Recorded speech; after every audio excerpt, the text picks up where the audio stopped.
This is the broadcast from City Hall, the home of the Greater London Authority. Please stand by.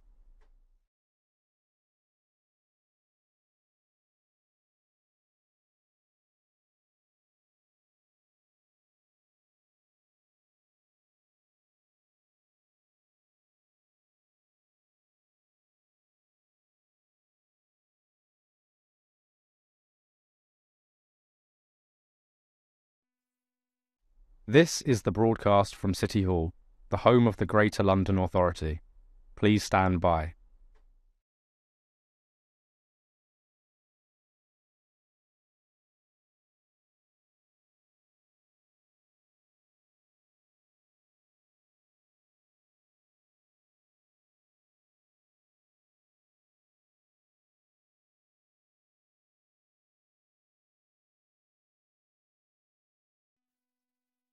This is the broadcast from City Hall, the home of the Greater London Authority. Please stand by.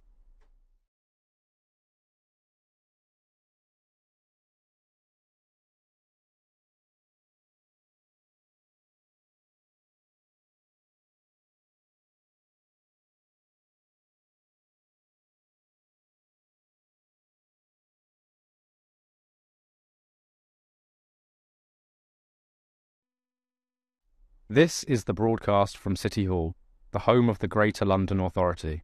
Please stand by.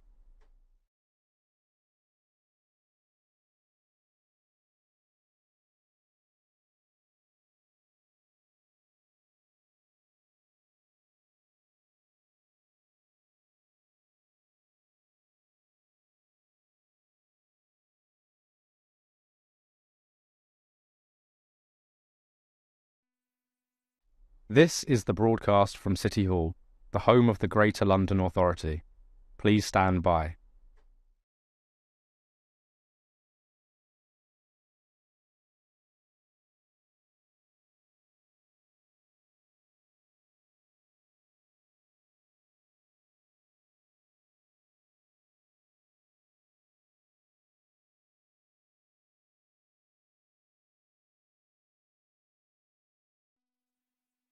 This is the broadcast from City Hall, the home of the Greater London Authority. Please stand by.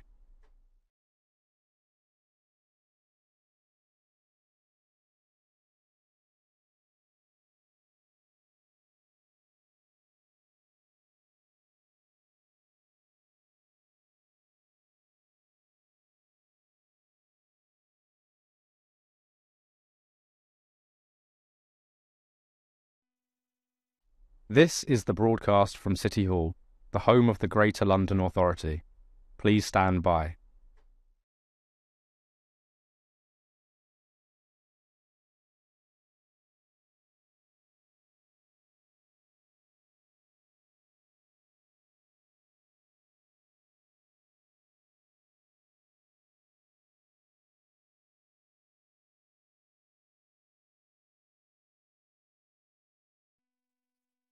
This is the broadcast from City Hall, the home of the Greater London Authority. Please stand by.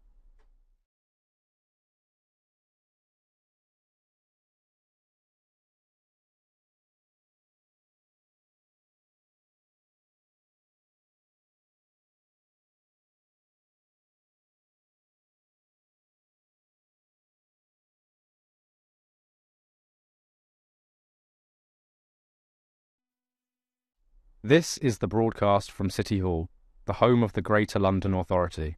Please stand by.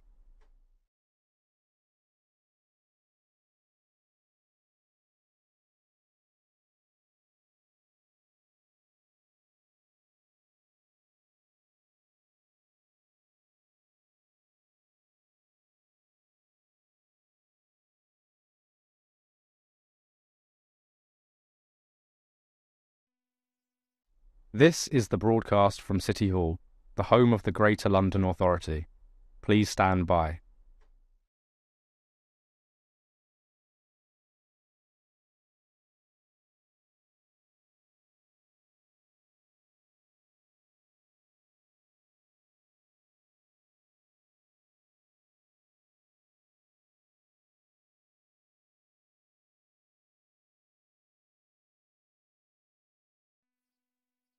This is the broadcast from City Hall, the home of the Greater London Authority.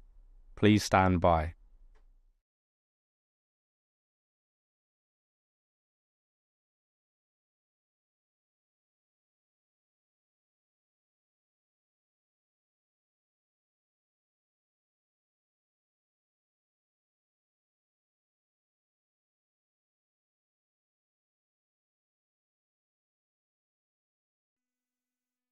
This is the broadcast from City Hall, the home of the Greater London Authority.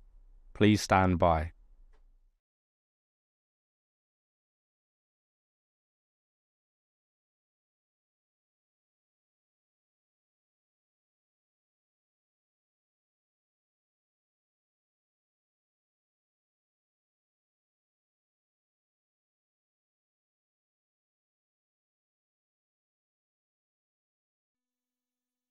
This is the broadcast from City Hall, the home of the Greater London Authority.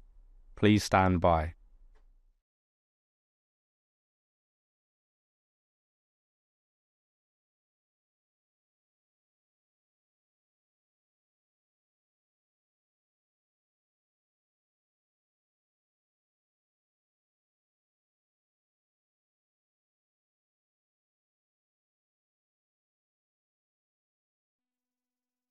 This is the broadcast from City Hall, the home of the Greater London Authority. Please stand by.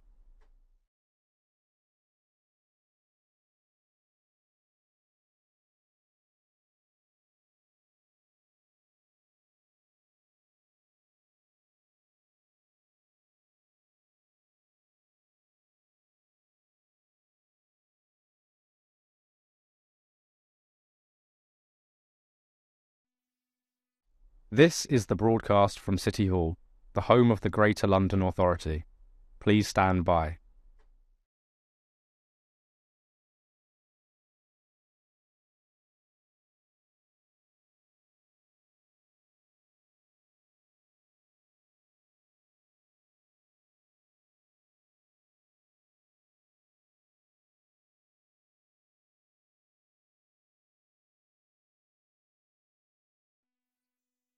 This is the broadcast from City Hall, the home of the Greater London Authority.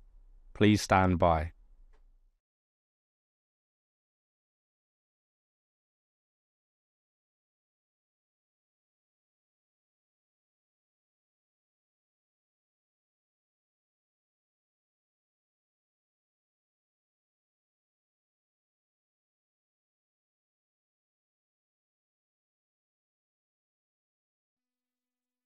This is the broadcast from City Hall, the home of the Greater London Authority. Please stand by.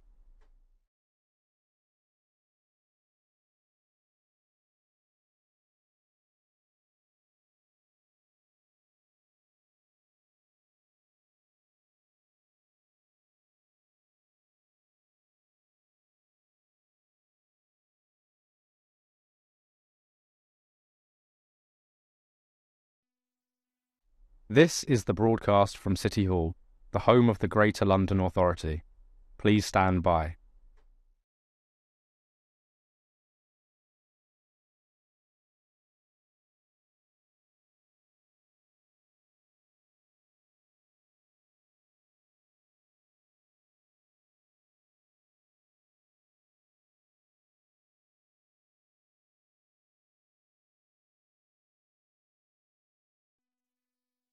This is the broadcast from City Hall, the home of the Greater London Authority. Please stand by.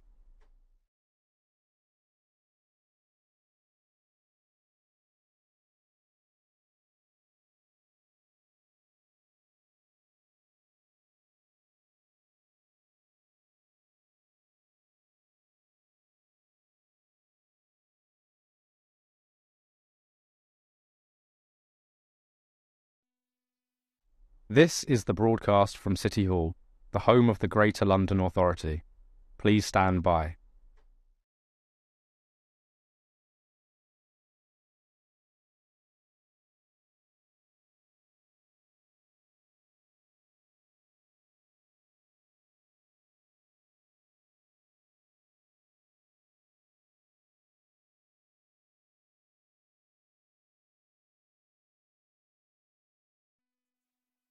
This is the broadcast from City Hall, the home of the Greater London Authority. Please stand by.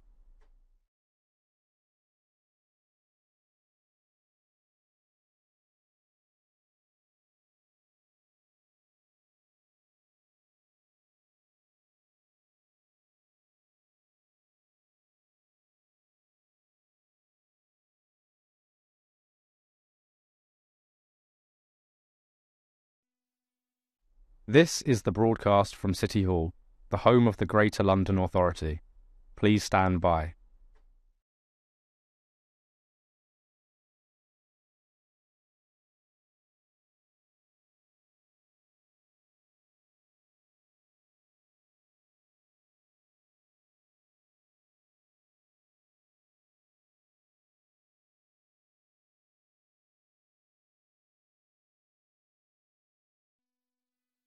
This is the broadcast from City Hall, the home of the Greater London Authority. Please stand by.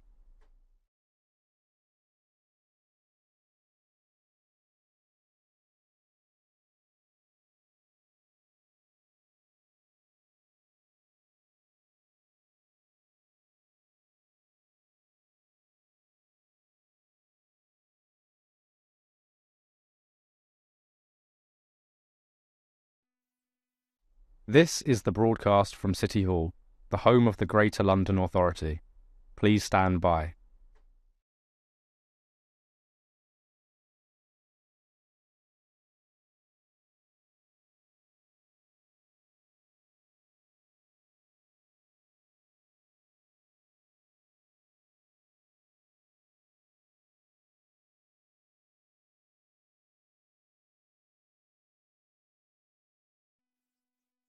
This is the broadcast from City Hall, the home of the Greater London Authority. Please stand by.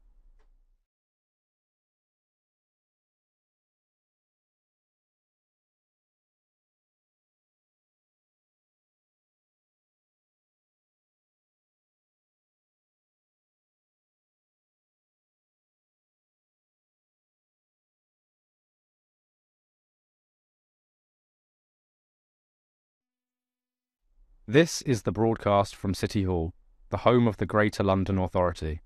Please stand by.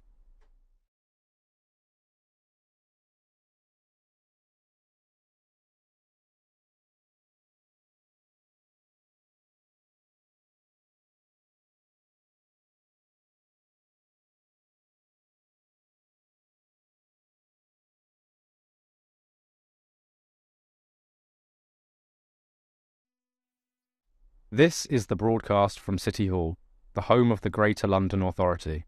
Please stand by.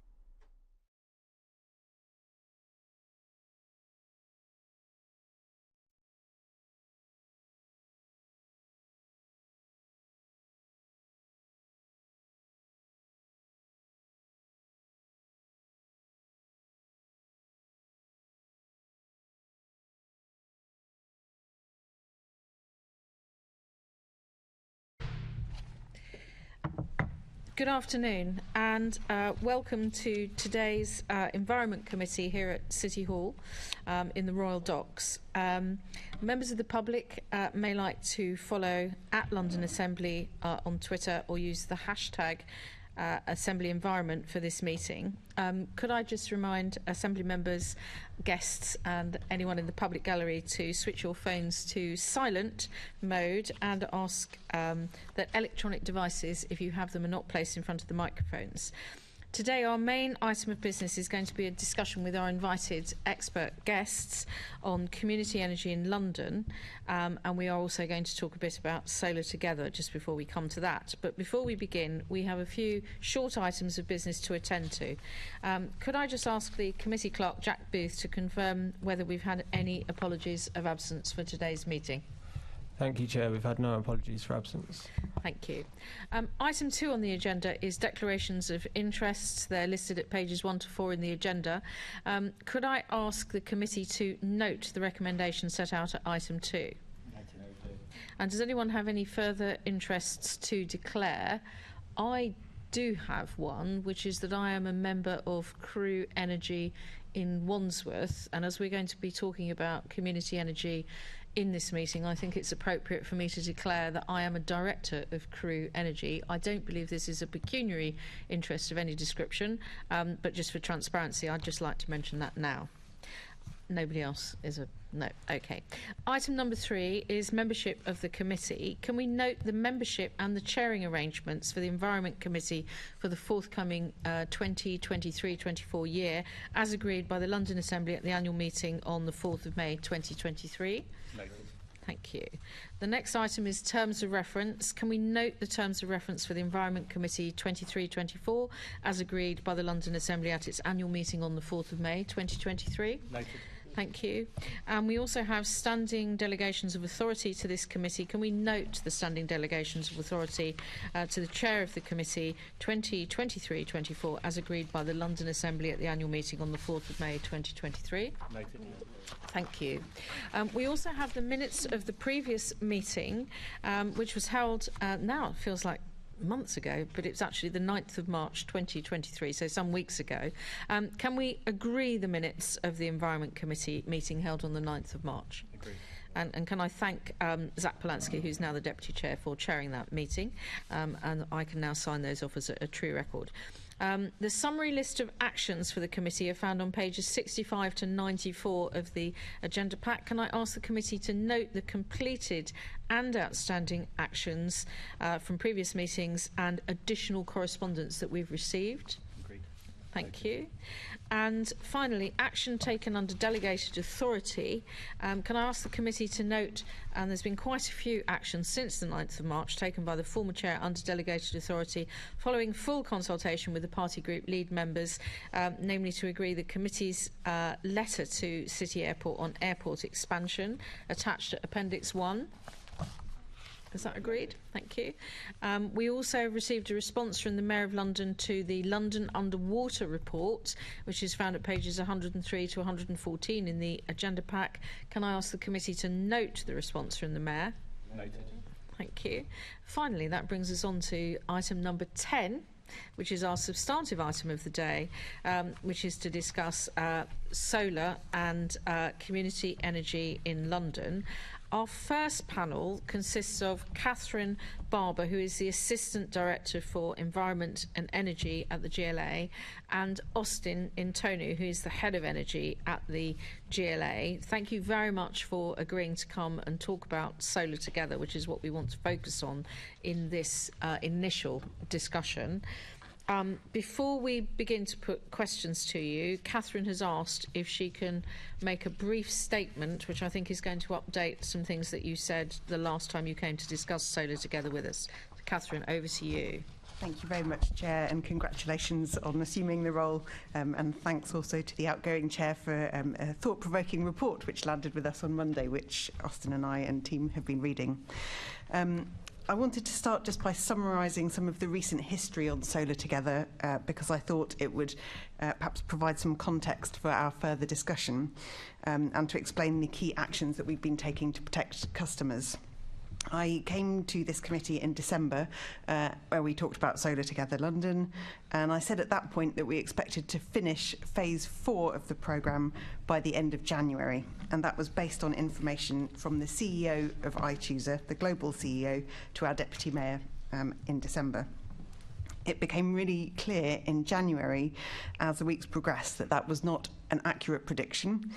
We were receiving continued customer complaints, including through elected members, and in particular that many installations were being postponed, and customers were very frustrated, and that caused us to question and lose confidence in the data that we were receiving from the contractor, Get. We were advised by iChooser at the end of January formally that the previous data they'd given us was inaccurate, and we asked them at that point to conduct a case-by-case audit of all of the customers on Get's database. That audit had been underway for a month and was revealing to us what the letters showed us, which was that the delivery on phases 4 and 5 was far behind what had been promised. When at that point we learnt that the national certification body, HICE, had suspended Get's accreditation, which led iChooser to suspend Get from the Solar Together London programme, so they couldn't install solar PV under the Solar Together London brand. And as our Deputy Mayor explained to the committee in March, we have been working, certainly since then, always, but very dedicatedly since then, with the absolute priority of protecting customers. We've done it by putting pressure on our contractual partner, iChooser, and through them on Get UK. We have ensured that iChooser has made every customer aware of Get suspension and the options that they have either to transfer to another installer or to request and secure refunds and leave the scheme. And we can go into details about how that is going during this session, but we do now understand that a significant number of customers have transferred to other contractors engaged for Phase 5, and even more have chosen to have their deposits refunded. So there is a lot more that we need to do to continue protecting customers from the unacceptable service by Get UK. And we clearly need to learn lessons as well from what has not gone correctly in this phase 4 of the scheme. But I do want to just say that we have had 6 different installers on Solar Together London. Get UK is just one of them, albeit it has caused an enormous amount of pressure, frustration and distress to customers, which we are very well aware of. But the reverse auction model has produced savings for customers, which are estimated to be between 20 and 30% on the cost of solar, and that has helped thousands of Londoners. So I'll pause at that point and be glad to get your questions. Thank you. Well, I think my first question relates to looking at the situation with Get UK. I mean, I've just forwarded another 2 cases to you this week, Catherine, for your team to look into, of people who have paid deposits, no work has been carried out, and they want their deposits back, but they are struggling to get hold of anybody at Get UK. So what is the status of Solar Together and Get UK within it as far as those people are concerned? I'm delighted to hear that some people have been transferred elsewhere, but how many projects have been cancelled? How many people have paid? How many projects have been cancelled, and these people have got deposits with Get, and how are we going to get them back again? So I'll begin on this, and Austin may wish to follow up. So if customers have not had any work done, that is relatively straightforward, at least in theory, because there's no question that the money they've paid should be contributing towards any works done. If they've paid the £150 acceptance deposit, which everybody paid across all of the phases, that is held by iChooser, and iChooser is now refunding that when people ask for it. And hundreds of customers have now received that money back. And the second type of deposit that is held was for Phase 5, and that was where 25% of costs were required in advance. That is held by Get or by the other contractors, but they should have insured all of those deposits with HICE, with the industry body, so that the customer receives a certificate of insurance. At that point, HICE then provides that guarantee and can help to mediate. Now, I know that there have been cases where customers have made that request and are in a frustrating process, but those deposits are then backed by HICE. Thank you.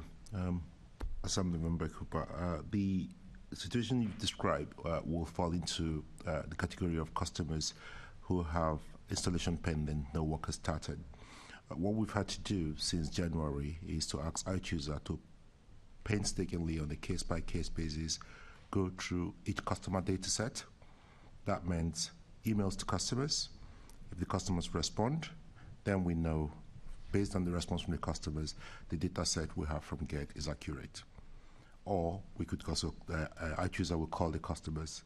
For this particular cohort of customers, over 400 have been sent an offer for an alternative installer, and iChooser is either waiting for the customer to respond so that they can be transferred to the other installers, the other 2 installers on the Solar Together program. The 2 cases that you've sent through are with iChooser, and they'll provide me a written response, which I will then submit to you as part of the write-on process. I mean, I think the problem that I have, and I'm going to bring in a number of other Assembly members who have got quite a lot to say on this matter, is that I'm being contacted by people who haven't been contacted by iChooser and are not mentioning them. And are saying that they've been contacting Get UK for months now and haven't been able to get through, nobody answers the phone, so on and so forth, etc., etc. These are people who in some cases sat in at home having had appointments made by Get UK for assessments to be done. Sometimes assessments even took place, although they've described them as being very cursory and the roof wasn't looked at and all of this sort of thing.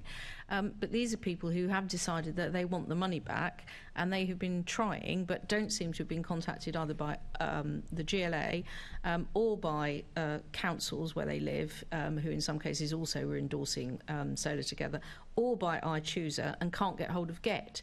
So they're actually really quite angry at this point, because they may have spent 2 months trying to get hold of, you know, somewhere between £2,000 and £3,000, and with the best will in the world, that's quite a lot more than £150 that someone might have paid iChooser. It is definitely a lot of money.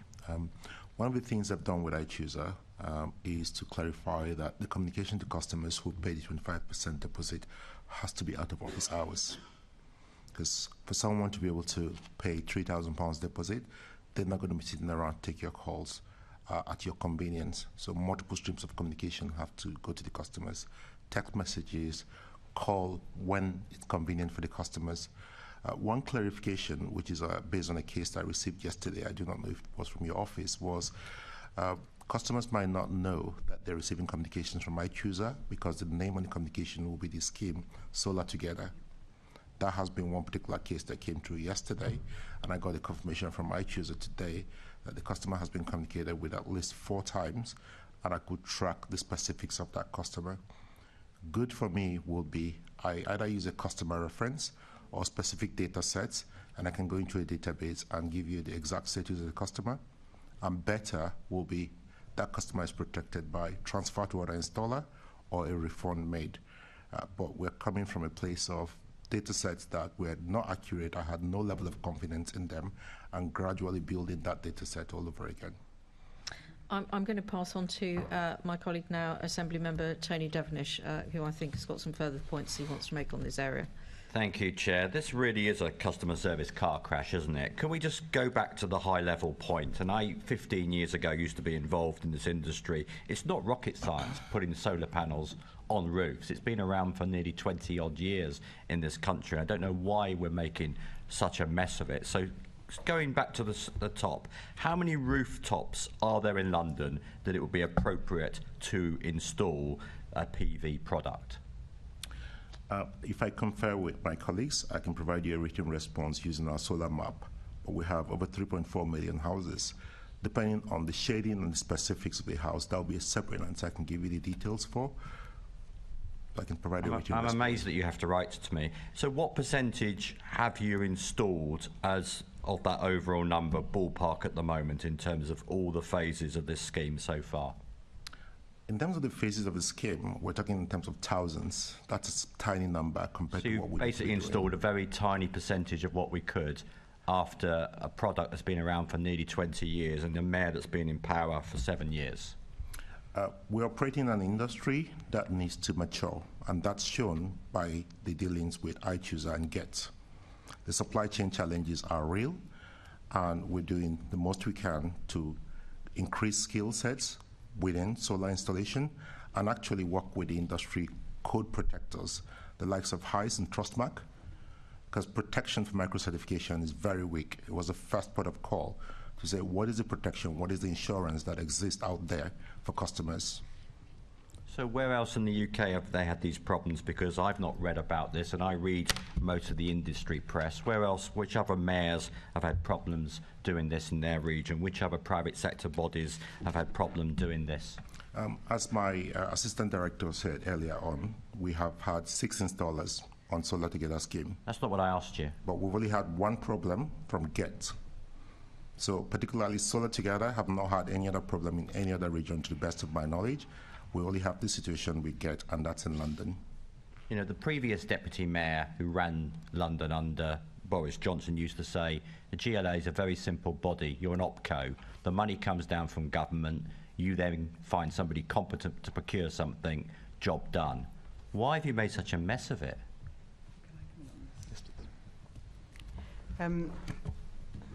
Just to pick up on this question of are we making any impact on the millions of houses, at the time that Solar Together London started, there were fewer than one installation of a solar panel per day in London. It's now an order of magnitude higher. We need to keep increasing that curve, clearly, in order to hit the Mayor's climate targets and to respond to demand. But the programme has seen a big uptake in interest, and I think that is partly due to the price reduction that it has managed to secure.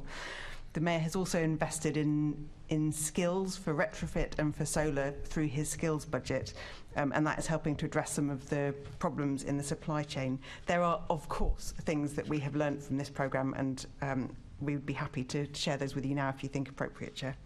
Do you think, or do you agree, that the performance so far is deterring normal Londoners, both businesses and individuals, for going down this route of rightly what we all want to happen, get more PV on roofs? Is this a complete own goal, disincentive to bother? I do not think so. There's been an upside to this. Thousands of Londoners have benefited from the solar installation at 25 to 30% discount to market rate. And this is just the start of the journey. I think there's a lot more opportunity there, and there's a lot more we could do.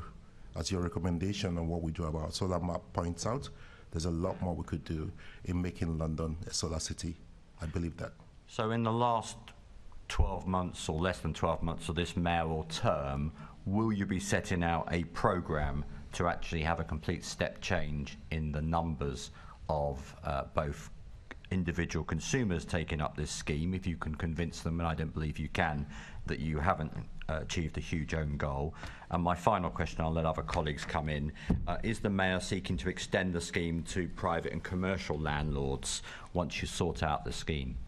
So not on this scheme, but we're definitely looking at how we partner with the industry. But to be clear, most importantly, the industry regulators. So here I'm talking about HICE and Trustmark. Trustmark is the central government body responsible for protecting customers in microgeneration. Because if we can protect the customers proactively, I wouldn't have to be answering these questions, because then regulators can actually step in when needed. At the moment, that protection is not there. However, the solutions do exist, and the partners are there. I will be looking to set up a scheme, but that's one that we need to look at in our business planning round properly. I'll leave it there, Chair, just to say I would hope the Deputy Mayor would be here today to be accountable. It's not for the officers to be accosted by me for what I think has been an appalling performance, but it's not their fault. Ultimately, responsibility is with the Deputy Mayor. I'll leave it there. Thank you. Thank you. I'm going to bring in Hina Bakari, but just before I do, we did have the problems with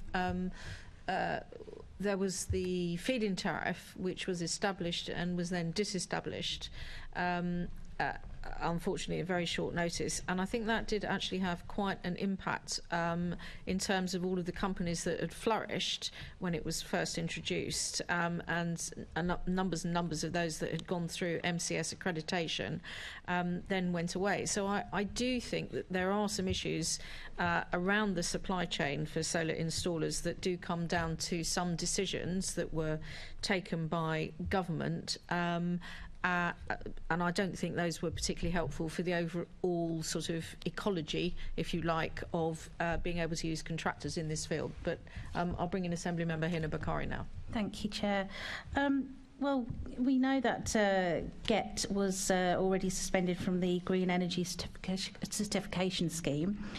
We know that there were complaints about the service of Solar Together generally, and yet in 2021, iChooser was chosen again to be a contractual partner. And now again, in your statement, you've said that there's been inaccurate data and, quite frankly, poor service. Do you have any faith and public confidence in iChooser? Well, I would say that the Mayor is extremely disappointed with the service that he's received. We conducted market testing when they were appointed, and then I believe after phase 3 of the scheme, before continuing in the relationship with iChooser, and they were at the time the only intermediary that offered the service of doing those reverse auctions. And as I said, as Austin also mentioned, they had performed well in phases 1 to 3. But we really tried to scale up in the 4th phase. We went from doing 1,000 homes over 3 phases to trying to do 1,500 or more in a single phase. And I think that's where it really fell down. And that those checks that the Mayor would have expected them to carry out on who they were appointing to provide this service to Londoners, although we've been given the list of the different standards that they checked and certificates and so forth, it's clear they appointed an extremely unprofessional outfit. And the Mayor has made his displeasure with that really clear. I'm going to answer a really simple yes or no. Do you trust iChoosers to get on with the job? We're working with them on a daily basis. Austin and I have spoken to their global CEO twice this week. They are working very hard to get the data that we need. I think some of the contractual arrangements have made it difficult for them to access data from the installer that they appointed. But it is fair to say that the Mayor has asked both Austin and me to put as much pressure as we can on our delivery partner. Okay, so you're not going to say yes or no to that question, but you have said very clearly that you are asking them lots of questions. There seems to be a lack of confidence, at least, from the Mayor. Would you agree with that? As a public servant, I'm first professionally skeptic. I would trust data that I can verify. So far, since January, the data set that iChooser has been presenting to me has turned out to be real. And they painstakingly go through the data they provided by GET. To that extent, where I have a duty of prominently briefing Assembly members as part of democratic engagement, I trust the data that they've verified. And I trust commitments that they can give to me after the fact, and I've also verified by myself. Right, we want this to succeed. It's incredibly important, and it's a scheme that should work for London. And the fact that so many people have come forward wanting to get involved with this scheme just shows you the need for it. And it's just disappointing that we've got to a point where so many customers are complaining to us, continually about the programme itself. I'd like to know a little bit about your assessment on that, on the complaints itself. At different phases, customers can decide whether they want their panels to be installed or not. Do you have data on the percentages of people of what stages they decided not to go ahead and the reasons for it?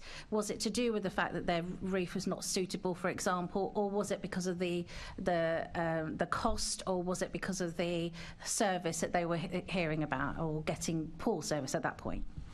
If it could be because of the positioning of the roof. In that case, the situation is out of the customer's hands, and they immediately get their £150 deposit back. In a lot of the cases where in GET situation, their complaints were in double digits compared to the other 2 installers, it will be due to cancelled appointments. And that's very obvious a case that GET overtraded. So cancelled appointments were one of the reasons why people were pulling out? Yes. Yeah. Yes. So one of the issues that I've been having from residents is that very issue with the cancellation of appointments. And those cancellations meant that those individuals were missing out on their work, they were missing out on, potential, profit in their own companies that they were running. I've had people who are self-employed who have lost business and customers because of this situation of these cancellations. Well, not only will those people get a deposit back, but will they have full compensation? How are you going to ensure that happens? I have I've tried to, that's the truth here now, to hold HICE, which is the Home Energy Insurance Certification Scheme, accountable to this. That's the Ombudsman, the protector or regulator of the industry. The challenge that we've had is our relationship is with iChooser, while GET's relationship is with the insurer. Such compensations will normally, say in the telecommunications arrangement, come from the Ombudsman. In the case of providing financial recompense, that's not a position that I'm in at the moment. My priority at the moment is to transfer as many customers from Get to other installers and secure as many refunds as possible. Then we could consider what that could mean. Catherine, I don't know if you have anything to add. Well, I think just to say we note the recommendation that was made in the committee's report, which we received on Monday, and of course we'll be responding to that as well. Great. Well, I look forward to it because that's one of the things that I was pushing for in that particular report. And I'll just finish off with this question. There have been some correspondence with us in the Assembly about the 1,000 customers across Phase 4 and 5 that have been directly in various ways by Get's loss of accreditation. When will these customers get their deposits back exactly? Can we get some figures, dates on that? Have you got any idea about that? And on average, how much each of these customers paid into the scheme? Do you have any figures on that as well? Yes, I'll give you some numbers, and you hear me use phrases like high level of confidence, low level of confidence. There are 5 cohorts of customers as it applies to Get. To date, I have a high level of confidence that 675 customers have had installation completed. I know that because iChooser has issued a completion certificate to the customers. I have cancellation, which are being processed by Get through iChooser's system to be up to about 900, of which yesterday I reached an agreement with the iChooser CEO to fast track those cancellations and make a refund of £150 each to the customers. That's a big chunk of customers that will be effectively protected within a week. On that, I have a low to average confidence level, and I've asked for a personal commitment from the CEO to the Mayor of London that that protection has been provided. That will be something I could hold iChooser accountable to beyond any contractual measures. The third cohort is installation pending, no work started. Again, about 900. I have a very low confidence level on that because it's data set that Get has given to iChooser, and I've agreed with iChooser that for that cohort and a fourth cohort where installation is pending, where you have people with scaffolding in front of their building, which is unacceptable, we need to call those customers because iChooser has communicated to all customers through emails and text messages, but the return back communication from the customers has been problematic. So that means running an operation of calling the customers, letting them to be aware that in some cases actually their deposits is in trouble and we're offering protection has been a bit challenging.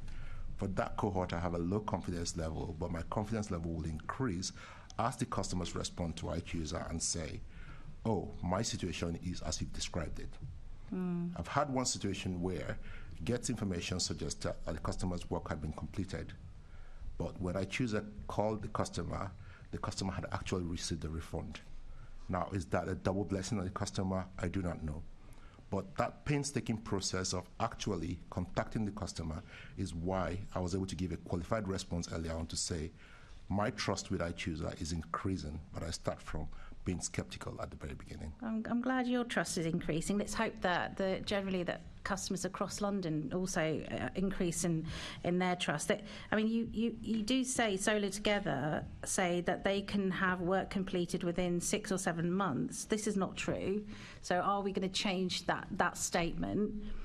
And you know, will you change the way you are promoting Solar Together to be more honest and say, you know what, things have been going badly, therefore yes, expect some delays and not to go as smoothly as we hope?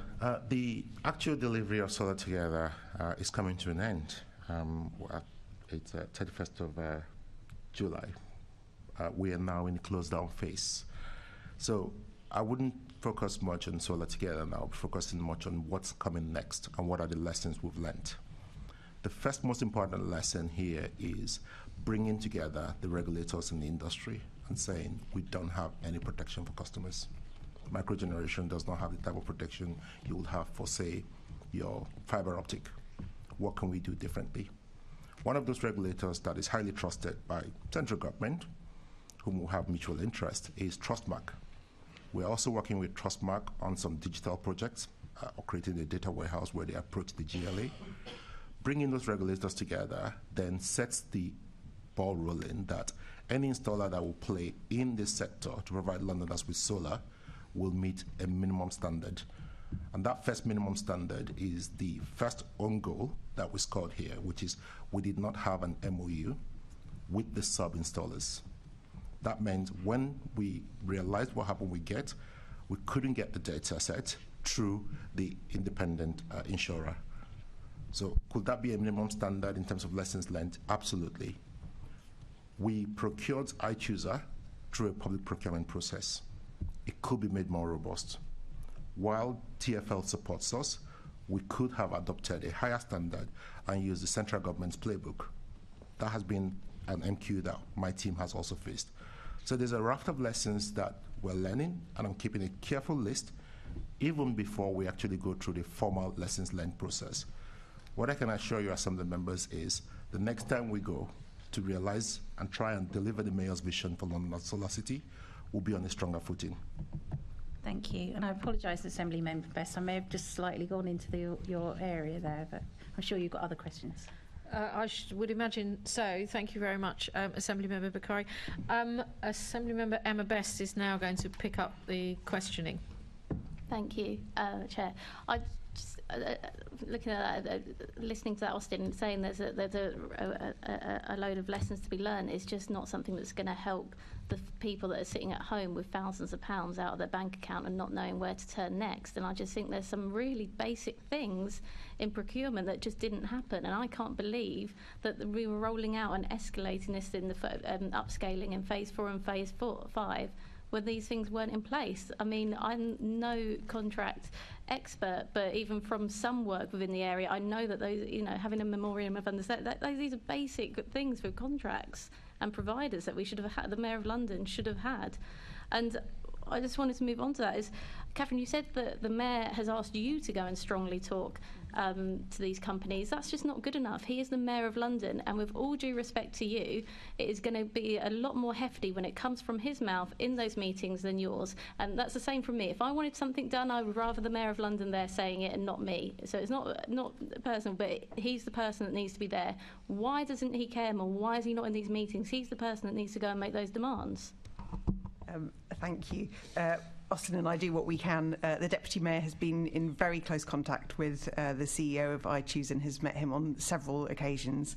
I think most recently a couple of weeks ago, but really has been extremely active on the Mayor's behalf. And the Mayor has said publicly, including in this forum to the Assembly in answer to your questions, how dissatisfied he is, how angry he is with our contractor and the unacceptable service that they provided. And I think that message has been heard extremely clearly by iChooser.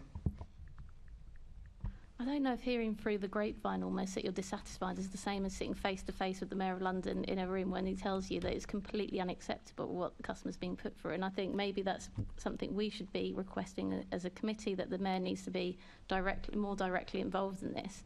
But to me, that's just such an obvious route forward, and there should be more involvement there.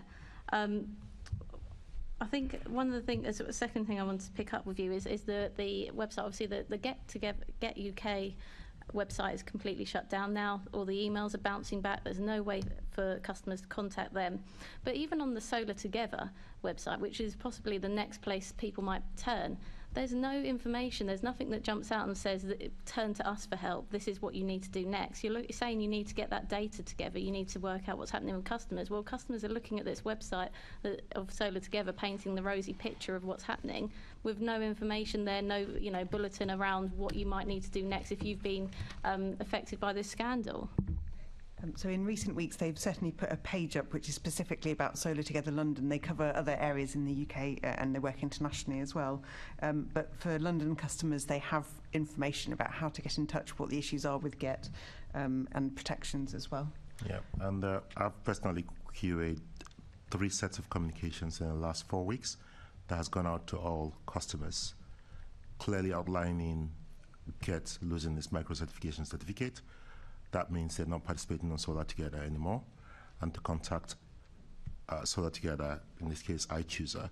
And those are the cohorts. Well, there's a cohort of about 400 customers that have not responded yet. And I'm now agreeing with iChooser to actually set up operation to constantly keep on calling them. So the communication actually is happening, and that page is on the website if you do have a look at it again. I'm happy to send a link. So it should be front and centre there. It's not something that people should go digging for. I think it should be really quite obvious because people are desperate and looking for this information, so it should be clear when you're first going to those tabs where that information is. And on the contact, that doesn't ring true, unfortunately. I mean, unless the multitude of people contacting us have not checked, I can't believe that so many people would be saying I haven't had contact and being so frantic if they had contact.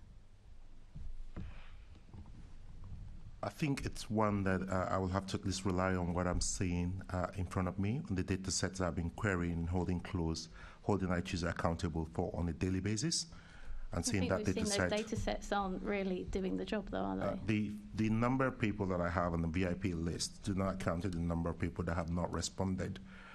Customers will respond, but not all customers will respond to calls from organizations.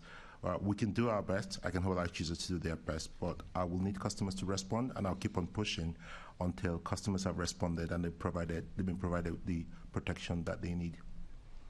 I wanted to take the opportunity to read some testimony from one of the residents I've been speaking with, who said, 6 weeks have gone past with no response or explanation as to when I should expect my money back. They are also not answering the phone numbers I've been given. My contract was not registered with HICE, so I have no protection or recourse there. Get UK also insisted on a bank transfer and would not accept credit card payments, so it's not possible to recover funds that way. I am at a loss as to what to do next. I thought I was going to do the right thing to install solar panels and was reassured that the whole scheme was being overseen and run by the Mayor of London. That's really quite damaging, and this is coming on to the questions now of what damage is this going to cause in terms of people looking to do the right thing, in terms of looking to invest in solar power? Because when you invest in something you think is backed by a local authority, a regional authority, government, you think there's a certain level of assurance there, and that confidence will have been knocked now for a lot of people. That's the first point. And the second point is around these contracts not being registered with HICE. What next for those people? Thank you. We accept that this is damaging for our reputation for delivering schemes and for customers who've experienced this or people who are reading about it in the media. We're doing our best to transfer people onto if they accept that offer, onto alternative installers so they can get what they signed up for in the first place. Or if they don't want to do that, to get their money back. And the sooner Austin, iChooser can make that happen, the better it will be for confidence, because the other two installers on phase 5 are powering ahead and are doing hundreds of installations. So it's a painful year. There are a lot of customers who are really struggling, and the testimony that you just shared is illustrative of that, but it's certainly not unique. And if we haven't been in touch with that customer, please do forward it on to us, and we'll pick it up with iChooser as well.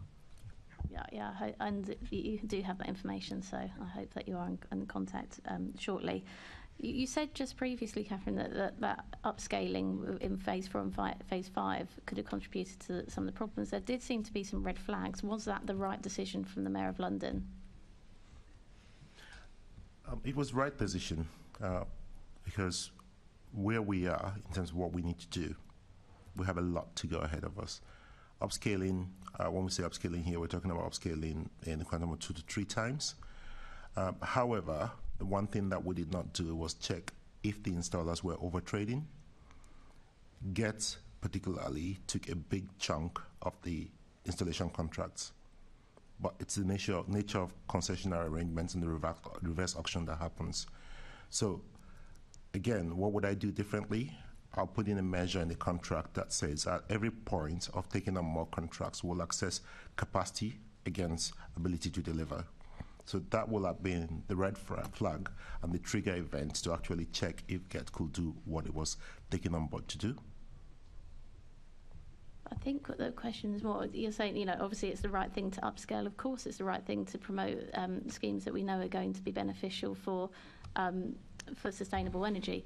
That's not the question. The question is, when, with the evidence in front of you, was it, and I should presume presented to the Deputy Mayor and Mayor, was it right to upscale? Because it appears to me there was already red flags as to the provision. And then instead of making sure that that provision was okay, it seems that there was an upscale, and that has led to the further problems. Perhaps if I may, Austin, I don't think the Mayor of London is responsible for procurement decisions taken by officials, and we have to own some responsibility in that ourselves. The decision to increase is in line with the commitments made to get London to net zero, and you cannot go on at a rate of one home per day installing solar panels and expect to hit any kind of target, even a 2050 target, let alone 2031. So that need to accelerate, I think, is unarguable, and based one can try and take decisions with hindsight, but knowing what the Mayor knew 2 or 3 years ago, which was that phases 1 to 3 had been a success, and Solar Together, the operation iChooser, had worked successfully with over 100 councils. Was it a reasonable decision to push ahead? As Austin says, I do think it was. Could we have designed that contract better to give us more control, to have more access to the data, to be able to apply pressure and sanctions on behalf of customers? Yes, we could have done that. And thanks. And one final question. Do you expect that Get to announce that they've gone bust shortly? And what effect will that have? Based on the developments, their website going down and the challenges we've had, I would not be surprised if that happens. However, the last 3 months has put iChooser and GLA officers on a better footing to protect customers. Based on the number of customers that we've transferred and the refunds that we're looking to process, we'll be looking at customers in the range of hundreds instead of thousands that we'll need to protect. Should Get, and I need to be clear that that's not something I have any official formal information on, should Get go under, the insurance that I mentioned provided by HICE will then kick in. HICE holds insurance on customers who've made deposits, including the 25%, and that would also be another protection we could offer customers. But just to confirm that all the contracts were registered with HICE? As of now, I cannot say all contracts are registered with HICE, but a significant number of contracts were registered with HICE. We had about 4 meetings with HICE in the last 2 months. So if customers hear in the next week, potentially, that Get has gone bust, they shouldn't have an accelerated level of fear over what that might mean for their money. The first thing the customer could do in that instance is to reach out to Solar Together, or they could also reach out to HICE, because at the point of registering with Get and iChooser, they will have been issued with HICE contact details. If they have a HICE contact details, that means they have an insurance in place. I can just come back to that issue quickly, that not all these contracts have clearly been registered with HICE, because I've seen the communications come back saying that they weren't registered, so that isn't going to be helpful for some people, but thank you. Thank you. And I'm now going to, thank you very much, Assemblymember Bess. I'm now going to ask Assemblymember Zach Polansky if he wants to come in on this issue as well. Thank you, Chair. Just briefly, because I know we're short on time. So, Catherine, I've been receiving lots of emails as well, but particularly emails around Dynamis and the price increase. In fact, some customers have quoted it's 10 and 30% higher. Obviously, this is very concerning because the whole point is about bulk and group buying. What action are you taking to ensure installers replacing Get UK aren't undermining this? So the prices that Get would have offered, particularly if it was a customer on phase 4, would have been based on 2021 prices, cost of labour, cost of materials as well. And asking any contractor to replicate that offer from 2.5 years ago would be clearly asking them to work at a loss. That isn't something that we're doing. What we're trying to do is to provide suppliers who can do the work, who are certified, who can make an offer to the customer. Just to add to that, Assemblymember Polansky, the percentage you quoted is closely linked to the discount that customers benefited from on getting into the contract. So this particular group of customers will be in the last cohort I described that are in the hundreds. My agreement with iChooser is at any point in time when the customer responds to the iChooser communication, can we look at them on a case-by-case basis and see if there's something that iChooser could do with the installer to try to reduce the burden on the customer. So there's a human angle, human approach to this to reduce that burden on the customer, where at the point of entering the contract, they had a 20-25% discount to market value, and now being transferred to another installer through no fault of theirs, they now have to pay a bit more. But of course, despite market values, is there anything that iChooser could do with their firm of installers that I have a relationship with? That's not something I could enforce on iChooser, but I could, through the collaboration that we've been building over the last 3 months, see if it's something that could work out for the customer. The bit that's confusing me, if I can come back to you, Catherine, is that did you describe iChooser before as an extremely unprofessional outfit? Get. Okay, that makes more sense. With the supply chain challenge, essentially, that Austin was talking about before, what are you doing to address those fundamental issues, and are the things the Mayor could do with the levers that he has? Sorry, I can see Austin wants to answer. Yes, the energy unit is tucked within the environment unit, and I happen to have an AD that is fully briefed, so compliment each other on that one. It's a multitude of problems. Before joining the GLA, I worked for DESNES, DEMBase. Supply chain was such a big matter that in the 2021 review, which I led for DESNES, we set up a scheme called Enablers. And just for supply chain skills alone, we're talking about millions, tens of millions that we had to set aside. The Mayor's Skills Program, which we're doing through the Adult Education Project, is addressing skills. But it's not just about skills. As I said earlier on, it's also about protection to the customers. It's a multitude of problems where you have to look at the ecosystem itself and say, where are we coming from and where do we need to go to? To reach the scale of our ambition, we need to talk about thousands of homes, if not hundreds of thousands of homes. We're already struggling on skills for basic retrofit. The skills for solar is a little bit more advanced, and we're working with our skills colleagues within the GLA and also outside the GLA to build the skills, to build the material supply chain. And that requires balance and continuous effort while we also work with the private sector partners to offer incentives to customers to put solar on their roof. Thank you, Austin. And how's the GLA going to improve its oversight of contractors for solar together and any other schemes in light of what's happened? That's one that I've been carefully rehearsing on a regular basis each time we report in to senior officials at the GLA. It starts with the basics of contract management, looking for higher standards than the public procurement rules that we follow.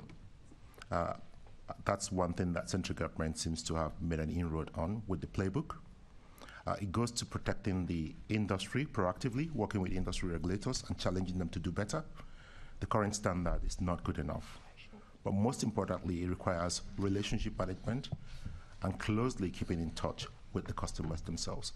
There are a couple of other parts that we'll be looking to add to our response to your recommendation when you ask us to report back to you on our lessons learned.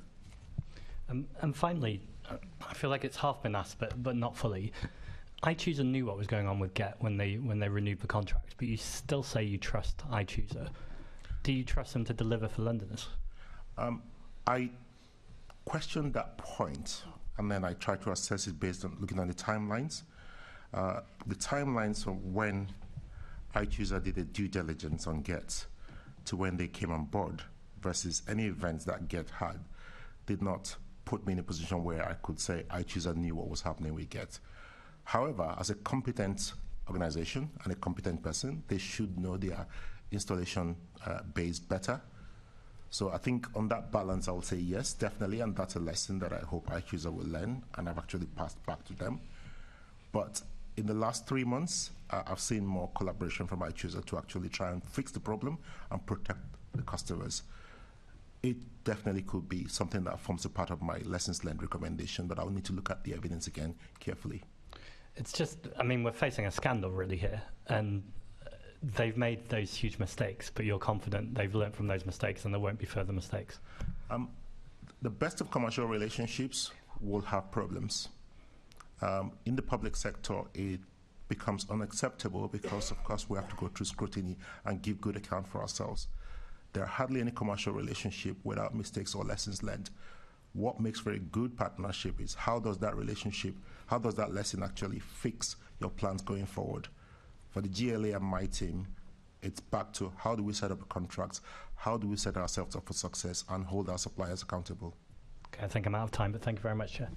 Thank you. And finally, Assemblymember Joanne McCartney just wants to come in with a very brief point. Yes, thank you. You've outlined that deposits where no work has been carried out should be protected by HICE. But this last point that Zach's raised about people that have perhaps started now find themselves partway through a job and now having to pay extra. I think we asked in the last hearing where you were at on this whether GET actually had insurance behind it, because it seems to me that most businesses do have insurance for faulty workmanship or if they can't complete jobs. But we haven't had that information, because it seems to me that those people may have claims against insurance. Do we know that? We know that GET has HICE insurance. I'm trying to get the full meaning of HICE. Home Insulation and Energy Systems. Home Insulation and Energy Systems insurance. But we also know that the insurance does not cover all the customers. In that instance, my conversations with iChooser has been along the lines of what happens to those customers that are not covered. You, iChooser, will need to provide that protection to the customers. And these are part of our commercial conversations at the moment. Could you write to us with details of that? Because it seems to me that if that's the case, the insurance is not fit for purpose. So going forward, whether it's HICE, haven't got the correct insurance policy in place that they offer to their umbrella organisations, if you like. But I think that that's a point that needs to be taken on board. Is it the insurance is not to clarify? Sorry, is it the insurance is not fit for purpose, or is it that Get UK was at such a level of incompetence that they just didn't register some of the deposits and the schemes that they were supposed to be the projects going forward? And it sounds to me as though there may be some that they didn't register.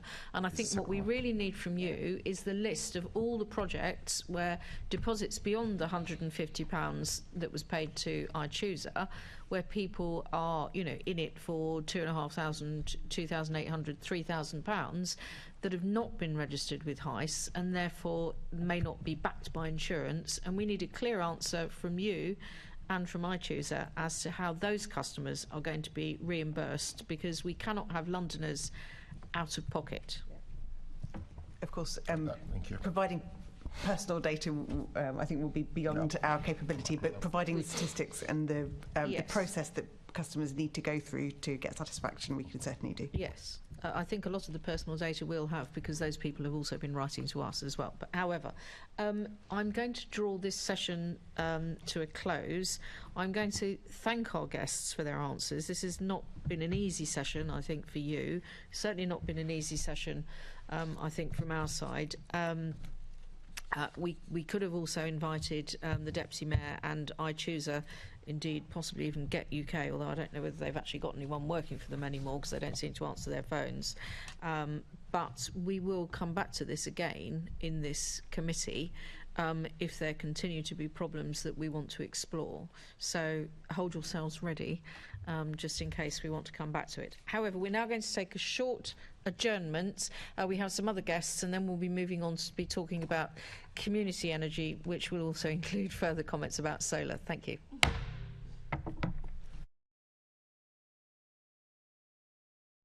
Please stand by.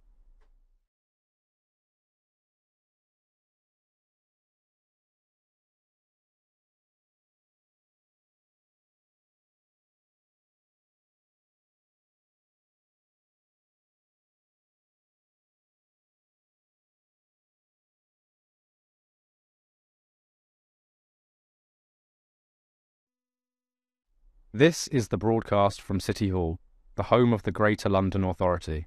Please stand by.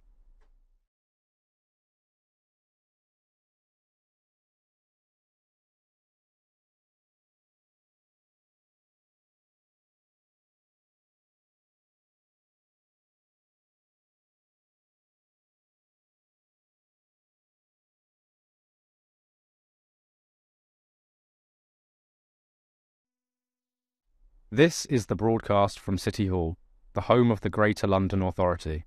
Please stand by.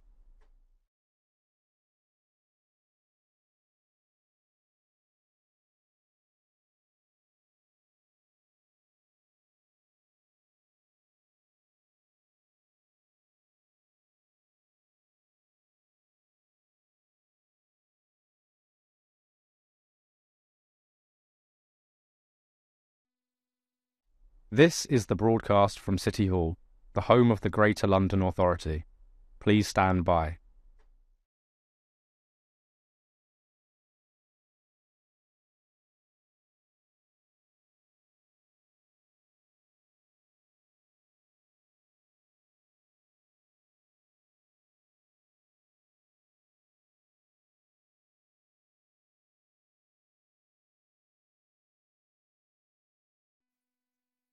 This is the broadcast from City Hall, the home of the Greater London Authority.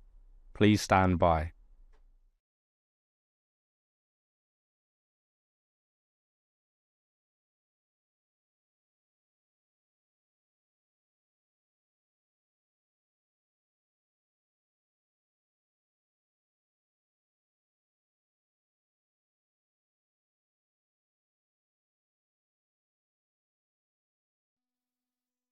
This is the broadcast from City Hall, the home of the Greater London Authority. Please stand by.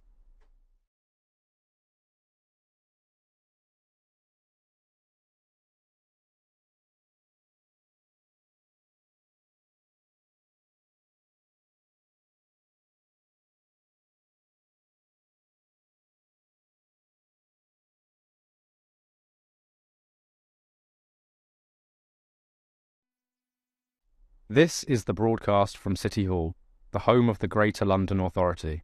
Please stand by.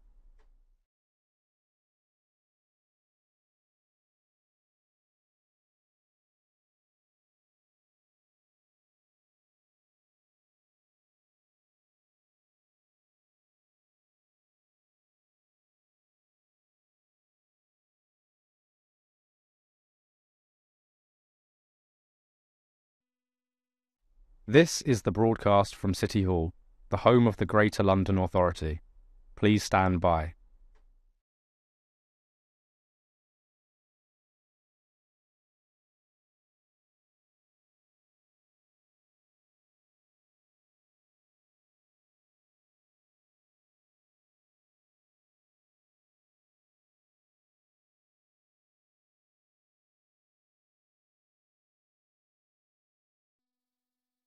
This is the broadcast from City Hall, the home of the Greater London Authority. Please stand by.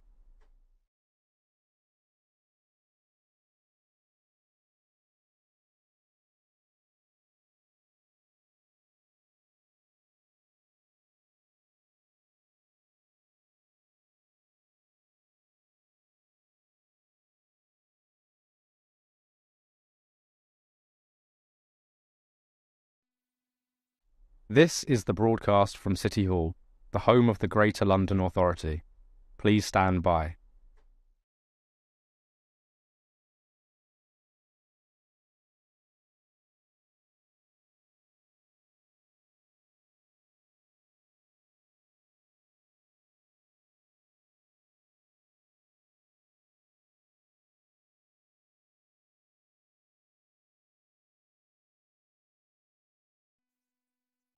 This is the broadcast from City Hall, the home of the Greater London Authority.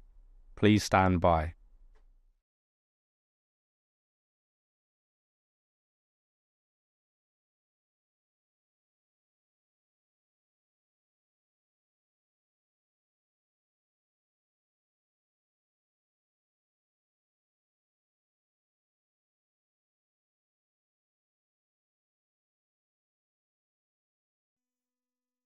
This is the broadcast from City Hall, the home of the Greater London Authority. Please stand by.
So, welcome back, everybody, to our next panel. And this part of the meeting, we're going to be talking about community energy in London, particularly. I'd like to thank Catherine Barber and Austin Entonu, who've just faced a bit of a grilling over solar together, who've agreed to stay on for this session as well. But we'd also like to welcome some additional guests who've just joined us. We have Syed Ahmed, who is the Chair of Community Energy London. We have Afsheen Rashid, who is the Chief Executive Officer of RePower London, and we also joined by Councillor Mete Coban from the London Borough of Hackney, who is the Cabinet Member for Environment and Transport, and will be able to tell us things about Hackney Council and what they're doing in this important area. So without further ado, we're going to move on to the questions, and the first question comes from me, and actually I'm going to start with Syed and then move along to our other guests, if that's okay. Why, Syed, would you say that community energy is so important for Londoners? And can I just remind you to turn on your microphone, because otherwise we will struggle to hear you. There we go, technology sorted. Hello, committee, and first of all, thank you very much for having this particular session on community energy. It's obviously something that's very close to my heart, and the groups that fall within our membership. And as much as I like to think an awful lot of people know about community energy, in practice, it's still a very small sector of the market, and we're still trying to get Londoners much more kind of conversant in terms of the projects that are in their particular area and the groups and their activities. So why is community energy important? Well, as part of the energy transition and as part of the process for going to net zero, we need action at every single level. And all too often we see the debate couched within what can be done at the supply side, the large generation side of assets, you know, what can we do in terms of new nuclear power stations or offshore wind. All those components are, of course, important, but ultimately, at the end of the day, it comes down to users. How will they use their energy? If we can't get them to be more energy efficient and adopt more net zero carbon lifestyles, we really cannot achieve the energy transition. And as we're getting better understanding of the transition, we're kind of realizing we need to get every single individual and household involved. And we've seen just from the session beforehand, when things can go wrong, the impact it has on individuals and their perspective on what they might want to do over and above something as relatively straightforward as solar. So community energy is that bridge in between many of the actors who've got the levers to actually introduce these kind of technologies into our life, and households to handhold them through the transition, because net zero is not going to be achieved in London's households and lifestyles in one swoop. It's going to take the next 10 to 15 years at least. And we need these intermediaries to not only develop projects, but work with community individuals so we can allow them time to adapt and successfully get these projects in place over that period. Thanks, Chair. Thanks, Syed. Afsheen, is there anything that you'd like to add to what Syed has just said? I know that Brixton Energy and RePower in general has had a real focus on actually on the skills and jobs side of things as well. And can I just remind you, when you're not speaking, if you can turn your microphones off so that other people can put theirs on. Thank you. Yeah, I totally agree with what the points that Syed has made around bringing people with us and, you know, addressing not the supply side, but the demand side. I think I would add maybe the word trust in this, that, you know, community energy organisations are trusted in their communities, and while I know local authorities are also trusted, but it's up to a certain level, there is still a lot of distrust in public bodies, particularly in the last 10 years, and institutions in general. There is a lack of trust crisis along with the climate crisis.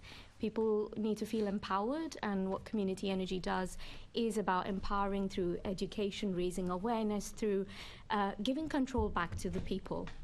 And that allows them to make decisions for themselves and enables them to collaborate with partners like local authorities and others and developers. So along with trust, we also, as community energy organisations, are able to bring through consent, a mutual consensual process to what's going to happen in their homes and how they interact with it.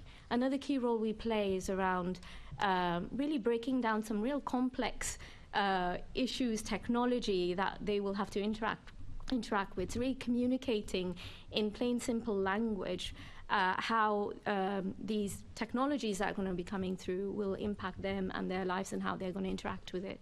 So as Syed mentioned, we play a role as a bridge. And you mentioned around green skills.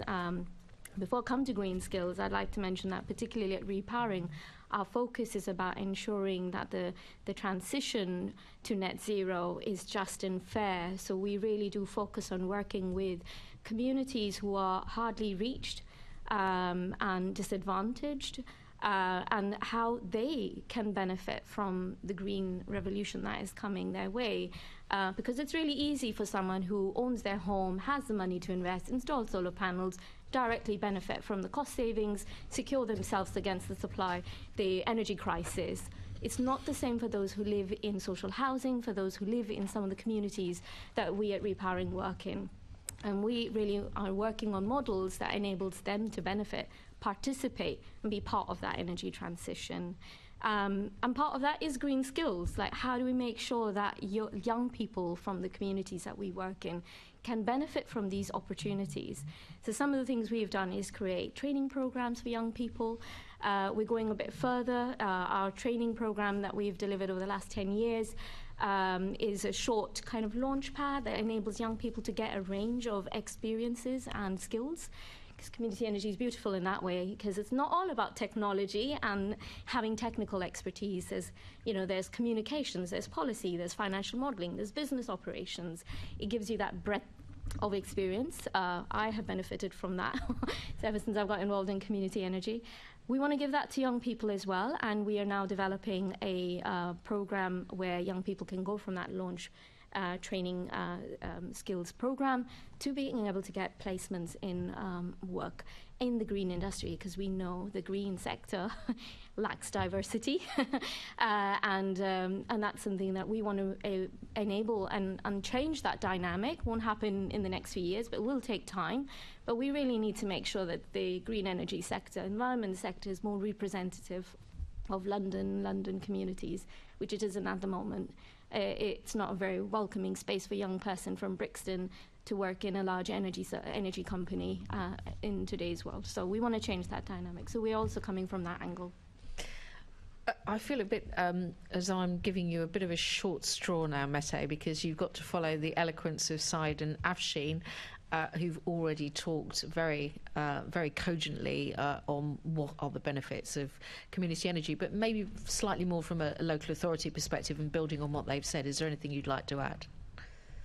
Yeah, firstly, thanks, Chair, for inviting me to the committee, and obviously to the committee for inviting me to talk on behalf of Hackney. I mean, obviously, both Afsheen and Syed have been very eloquently sort of described sort of the rationale for community energy. I think to add, for us from a Hackney perspective, we see this as a fundamental part of our journey to reaching net zero as part of our climate action plan that we'll be announcing next week. But actually, the reason why community energy came in Hackney, and I just want to talk about this story because I think it's fundamental to how we see the role of community energy playing in Hackney is we had a visit about 2 years ago to a school in Entonu, which had part funding from the GLA's Community Energy Fund, the school, but also parents who've obviously helped support the school in that transition. And they launched the solar panels on the Entonu school, which was an amazing project for us to be able to both support as a council, but also to witness.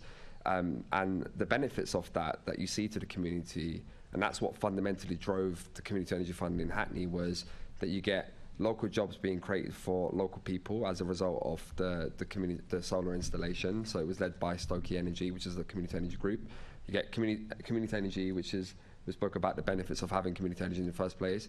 You have obviously the school who benefits from lower energy bills, so it's more cost effective for them in the long term. But then together with that, which was really powerful as well, was the real involvement that you had from the young people at the school, where you had a school's climate assembly. There was an education piece that linked to the whole project of the solar installation. And overall, when you look at all the benefits that I've just described, it's all of the benefits that we want to see from a transition towards net zero. So it's about, yes, it's about the bit which is the right thing to do to move towards cleaner energy, the bit about obviously putting money back into sort of some of our important estates and landmarks in the borough, but also it's the bit about how we want to shape our economy and the benefits that really come with that. So that's what really drove us to launch the Community Energy Fund in Hackney, which I'm sure we're going to talk a bit about as well. And we've just announced 14 landmark sites that will be funded moving forward. Thank you. Yes, we will come back to that for sure. I just want to ask one more sort of general question, which I'm going to throw out and then see who wants to put their hand up to come in on this. But how has the energy price crisis, which I think we'll all agree has been pretty difficult over the past year, and there's also been international instability, how has that affected the community energy sector? And we talked a bit earlier in the previous session about some rising cost issues relating to supply chains, and have those been affecting the community energy sector as well? Actually, maybe I'll just pick on you to start with, Syed, if you don't mind. Thank you, Chair. So an awful lot of the discussion so far is about generation on solar, but community energy groups do more than just that particular type of project.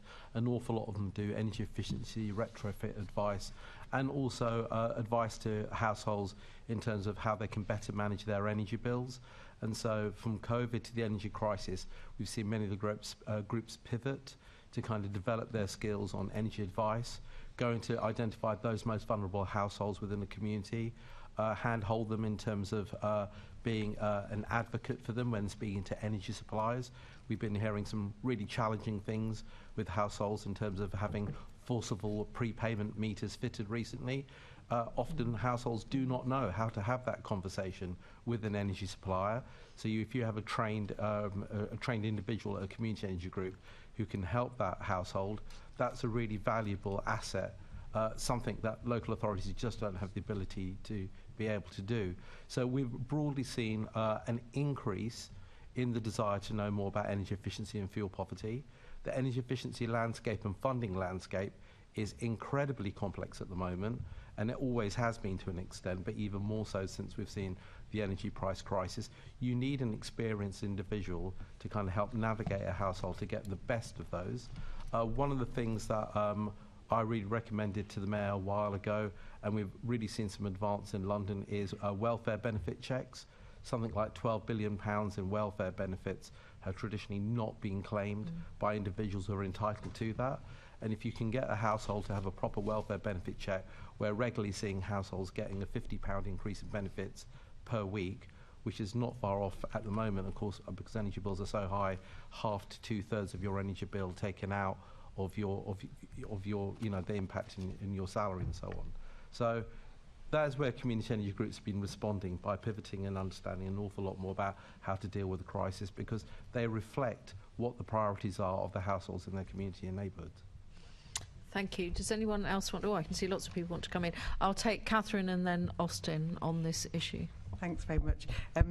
Just to complement what Syed said, I've heard of examples of community energy groups also providing warm spaces, or the community groups that are then going into renewable energy, but also giving that fuel poverty advice, have provided that service over the winter. And Austin will correct me if I'm wrong, but I believe that our Warmer Homes Advice Service is now doing some of that benefit checks, or the income maximisation, as we call it. Yes, we are. But I'm going to come at this from what are the community energy groups or community-based organizations? They are the trusted people.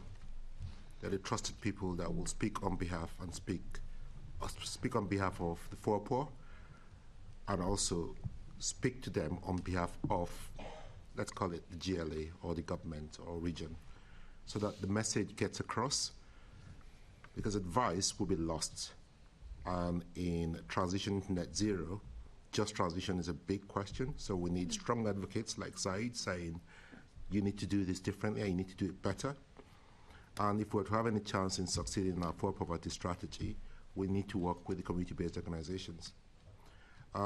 The energy price rise has seen their cost of energy increase, which showed up in the applications we had to LSEF. We had a lot more applications in LSEF.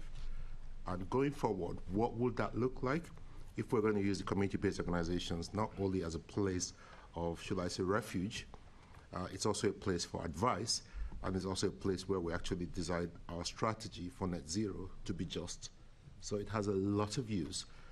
It's critical to tackling net zero, but doing so in an equitable way. Thank you.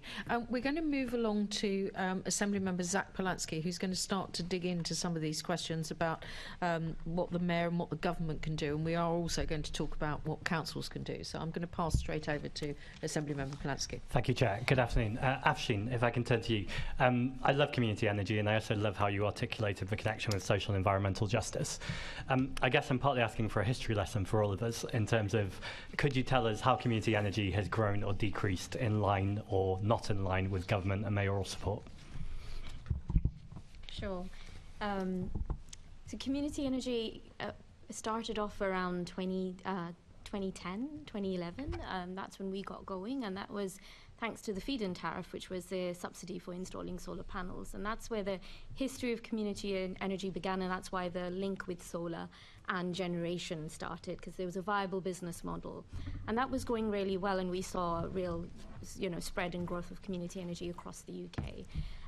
That was kind of overlaid with growth in the cooperative movement, but also tax incentive that was relevant at the time. So people investing in the schemes could get 30% to start off with the enterprise investment scheme, to then 50% through a tax break called Seed, which was, I think, social. It was social enterprise investment scheme, So there were different tax investment schemes which allowed and encouraged investment in cooperatives and community energy in particular. But what's happened, we've seen the reduction and then removal of the feed-in tariff, which has had a huge hit in terms of the installations and the growth of community energy. And then we've also seen the removal of government support, because there used to be a fund that community groups were able to draw on, and that went away as well. There was an urban energy fund which we saw just totally disappear. So what happened at the time when the GLA launched the London Community Energy Fund, that really kick-started the growth of community energy within London, and we've seen so many community energy groups come in, and not just community energy groups, but community groups join in terms of applying for funding and getting solar panels on their roofs. What we have also seen is, as Syed mentioned, a shift from simply installations and solar to a more integrated energy service model. So repowering, giving advice on fuel poverty, to looking at retrofit, to looking at local electricity supply models. So looking at energy as an integrated whole is something that at repowering we're doing, and I know many other groups are also doing solar, but also doing the other aspects of energy as well. And we've seen, I think, if I remember correctly, or Syed, correct me if I'm wrong, was it maybe more than doubling of the installations, probably over 2 megawatts of installations now in London. So that's huge compared to, I remember back in the day, maybe in 2015 or 16, we were doing some assessments, and it was 750 kilowatts in total, in London. A few groups like South East London Community Energy, Repowering, Crew, and others who had installed installations. That is huge growth, which has been thanks to the London Community Energy Fund. And I must say that the GLA have been very, very willing to listen to our feedback in terms of making the fund flexible and understanding the challenges that community energy groups face in being able to, really make the money work. So it's been really helpful having the LSEF, and we've definitely seen growth of community energy, particularly in London, in comparison to other parts of the UK. So that's telling, isn't it? Thank you. I think Mete put it really well earlier when he talked about young people getting involved too, that actually the clue's in the title, it's community, so yeah, ideally everyone could buy in there. In 2015, David Cameron famously decided to cut the green crap. I feel like that's the one time I can swear in the chamber without the chair admonishing me. Looking to the future, what changes would you like to see the government doing to support, and also the same question about the mayor? So yeah, what changes would you like to see both the government doing and or the mayor? In terms of national governments, a huge, huge ask is to support community energy in the way they did before, if not going further in terms of making a national community energy fund, and that would be accessible to community energy groups across the UK, and having that upfront feasibility development funding that could cover all technologies, not just solar, because the upfront investment before the project can be financially viable is where most of the risk lies, and to be able to de-risk the project at that stage is really important. At national level, I would ask for some level of tax relief, which community shares and cooperatives do benefit from, which is now called the social investment tax relief. Community energy groups are not part of that anymore. So we would like that to change, and for us to be able to, community organisations to benefit from growth and to be able to leverage the funding that we need from the public. We do need those tax incentives so that we can shift from the 10,000s to maybe half a million. People investing more in the funds. I think also nationally there are other asks, and Community Energy England are working on those fronts. So being able to support more onshore wind, which planning regulations do not support at the moment. So there's a lot that we can get. But I'm just going to mention those the fund, the tax relief, and if possible, like some way in which we can really have security of a PPA price. Our projects last for 20 years.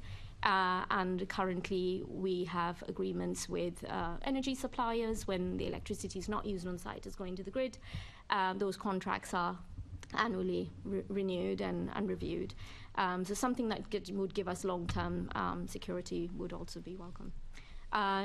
Here in London, in terms of the GLA, I think continuation of the LSEF, I think it's fair to say that there's been huge demand, and each time you've put out a funding call, it's been kind of oversubscribed.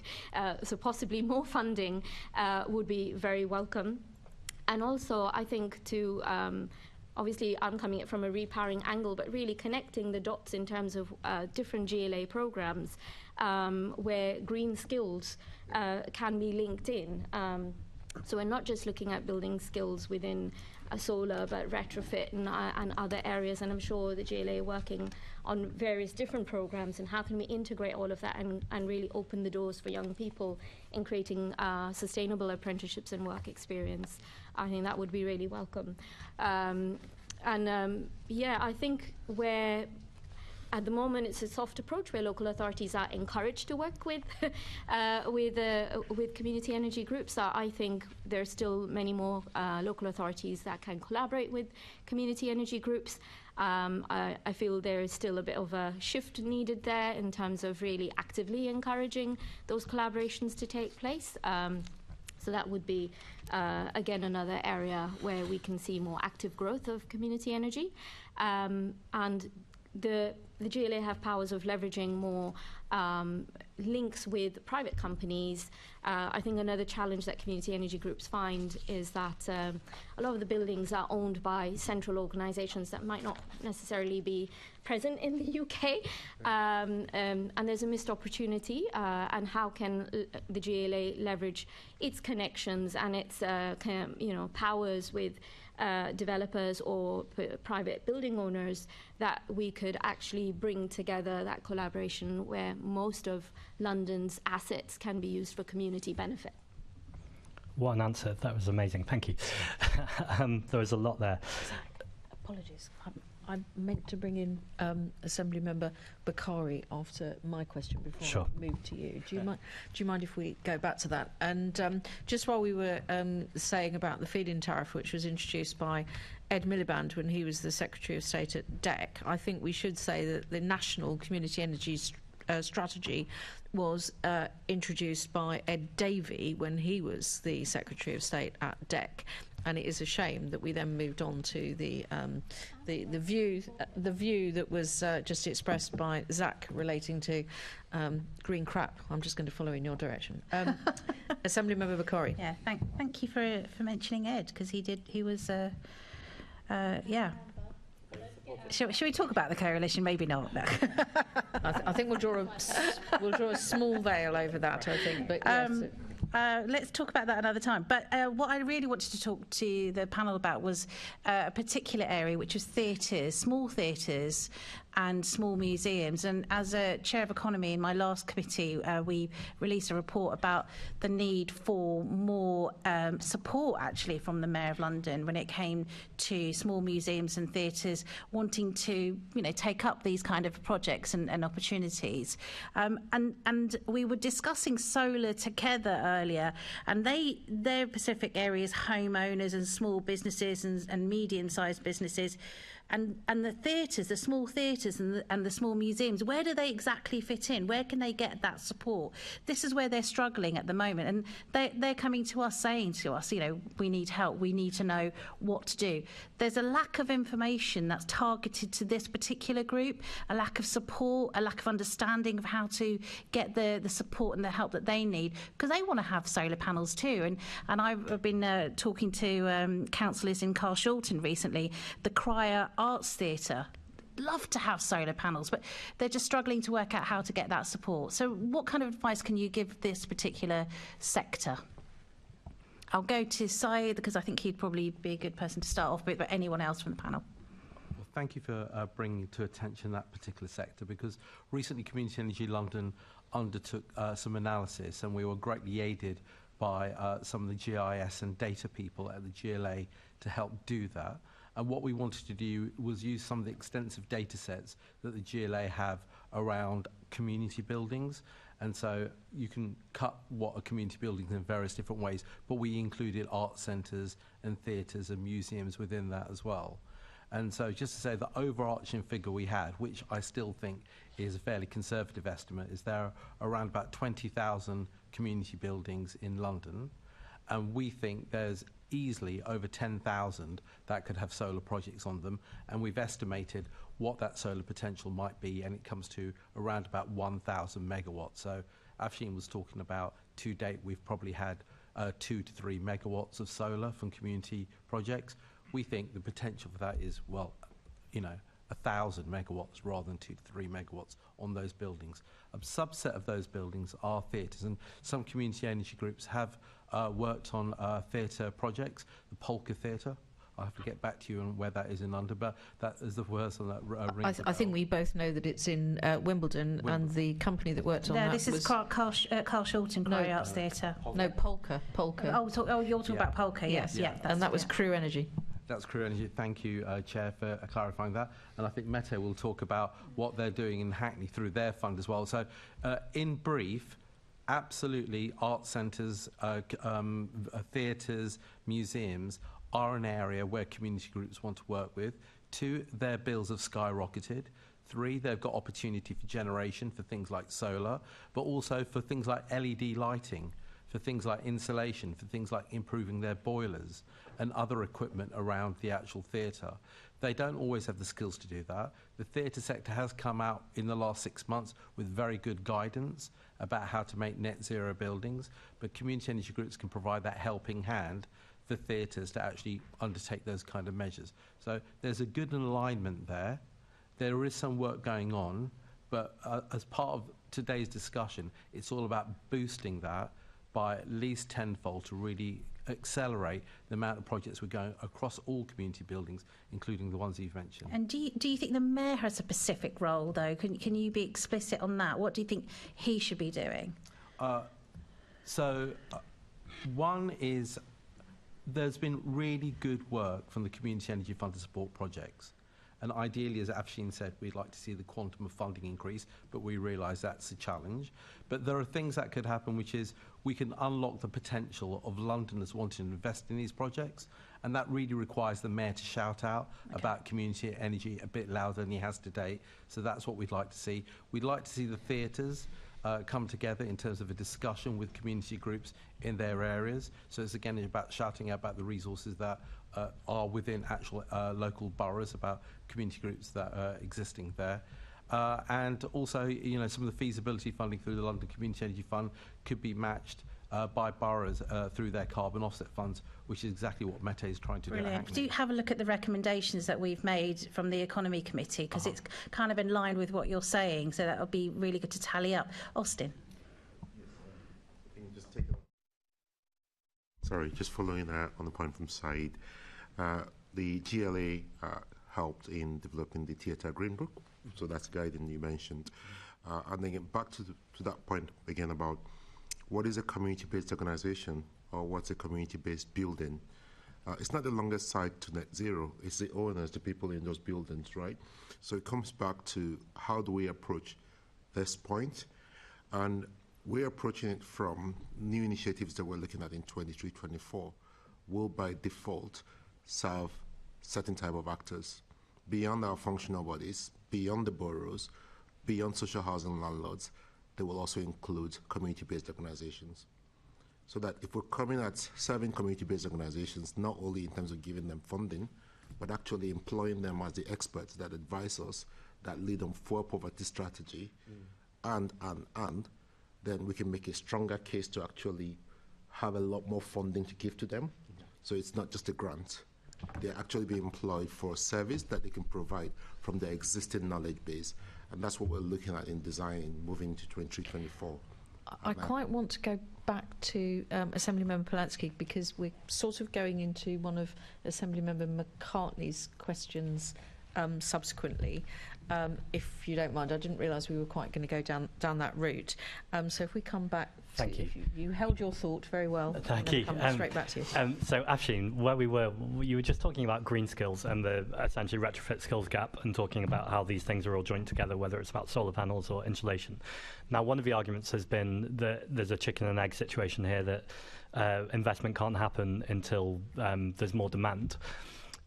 But from what I'm hearing you're saying, community energy could be one of these areas of demand. Now, I'm really pleased the Environment Committee, in our last report that's just been released, had a recommendation for the Mayor to proportion more of the adult education budget for retrofit skills. Is that something you would support? Sorry, your mic's just off. Yes, I think it's a great that that's coming through in terms of creating the workforce.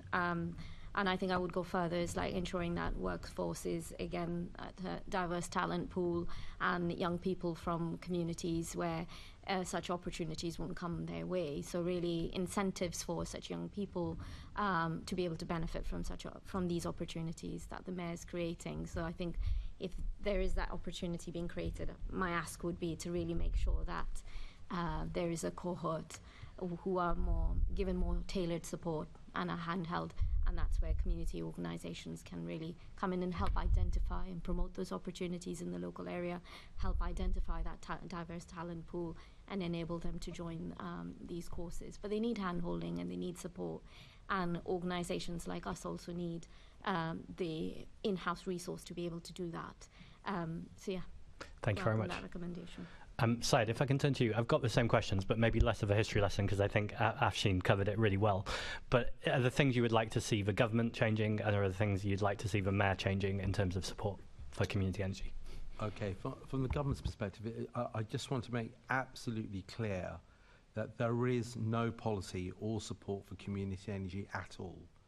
So there is no, the only thing that the government are doing for community energy at the moment is there's a community energy contact group which meets quarterly to try and meet with officials to discuss the latest policy.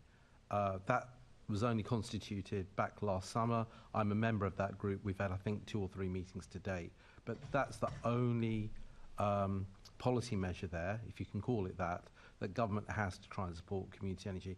Every single other aspect of trying to get communities to work together to deliver local projects, to get to net zero, work on energy efficiency, work with, kind of families and communities to reduce their carbon impact. There is nothing there whatsoever. There's a complete absence of any policy making in that area at all. So part of the reason the London Community Energy Fund is so important is because when we lobbied the Mayor to bring it on, if there was no support mechanism, the groups would dissipate. And just to mention, the very hardest thing about community energy is getting a group of individuals together to want to actually deliver a project and invest their own voluntary time into doing it. I'm sure you know that from all different aspects of your own work. So trying to get the community energy, and in 2015, 2016, we had a number of groups that were very active. With the removal of the feed-in tariffs and the removal of the Urban Community Energy Fund, all those groups would have disappeared. And it's only through the London Community Energy Fund that we've managed to keep them together. And importantly, the LSEF has provided a good slug of funding, but what it's done is it's kept the groups alive such that they can then go and secure funding from other organisations. Afsheen's group has managed to get money from the National Lottery Climate Action Fund. It would not have been in the position to have done that without the Community Energy Fund from the Mayor giving the opportunity to develop as an organisation and secure the right skills such that they again qualify for national funding from that lottery. So in terms of, we definitely need funding. I'm never ashamed to say the community energy sector needs funding. Every single sphere of the net zero energy sector requires funding. We saw 2,000 pages and 48 documents issued by the government on March the 31st. They're giving money out to nuclear fusion, nuclear fission, carbon capture and storage, hydrogen. For your carbon capture and storage, you're getting £20 billion of funding. But there's not a single penny that goes to community energy groups in either the urban or rural area. And I make that distinction because there was a fund for rural community energy projects that terminated last summer, and they've had no more funding. So it's a very difficult area to kind of navigate. So we need that funding. And in terms of what the Mayor can do, again, increase funding, ability to work with local authorities to provide better synergy between projects like Mete is doing through the Hackney Community Energy Fund and the Mayor's one. And that's already starting to happen with really excellent liaison between local authority officers and GLA officers. But most importantly as well, one of the challenges I'd throw down is TfL has 1,000 buildings. Why can we not have some of those smaller buildings? We are going to talk about that in a second. Right. So, yeah, unlock the potential of the buildings in London, and if you can't be bothered to go ahead and do them, develop net zero projects, give us a local community energy project to do. Thank you. And are you aware of any community groups that have been able to successfully sell the energy back to the grid? And if not, or if it's only a few, what are the barriers to doing that? Yeah, I mean, Afsheen can talk about that because RePower and certainly do. The critical thing with selling power to the grid is the person you sell it to always has the upper hand. So you have to kind of accept the tariff they give you for the export they give. But the one thing that's really important for London is that if you have a school, like Mete mentioned Stoke Newton School, with solar on the roof, in summer, the kids aren't in that school, they're not using a lot of the power, so the power is going, just because of physics, to the local area. That unit of power is worth more than a nuclear power station very, very far away. So the more power we generate in London is of more value, not only from a net zero perspective or a kind of a pound perspective, but also from a security supply perspective. And one of the key things we haven't just mentioned is that we need to be much more mindful of security supply and make sure that we realise London's resources. Waste is one of those areas, but also it's about using the roofs for solar as much as we can do, and we're still not doing that at the moment. Thank you. I'm really proud that my Green colleague Natalie Bennett in the House of Lords put in an amendment to the energy bill around exactly this, around battery storage and community power, but particularly for that point, aiding resilience. Afsheen, you referred to there, so I don't know if you want to respond or add to that. Yes. As I was saying, when we're looking at sites, we in the past, because of the feed-in tariff, we looked at any site that had a good solar potential. It didn't matter how much demand was used on the site itself. With the removal of the feed-in tariff, what's happened is the shift has been to sites where there's on-site demand. So installing in places like schools or leisure facilities where there is sufficient demand on the site to be able to directly supply the electricity. So you're minimizing what's being exported out to the grid. We actually had the sad, one of our sites where we had to kind of downsize the system, even though the roof had capacity for more solar panels.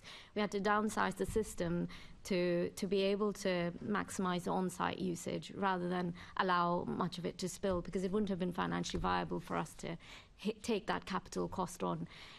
So if we are able to leverage a value for that export price, when it's just being spilled and not used on site, I think it would unlock a lot of new sites. More roof capacity would be able to take on more solar panels. So there is a bit of a missed opportunity there as well when we're looking at the PPA, the power purchase and sale of the export price of our energy supply. The other challenge is around being able to supply electricity directly to residents.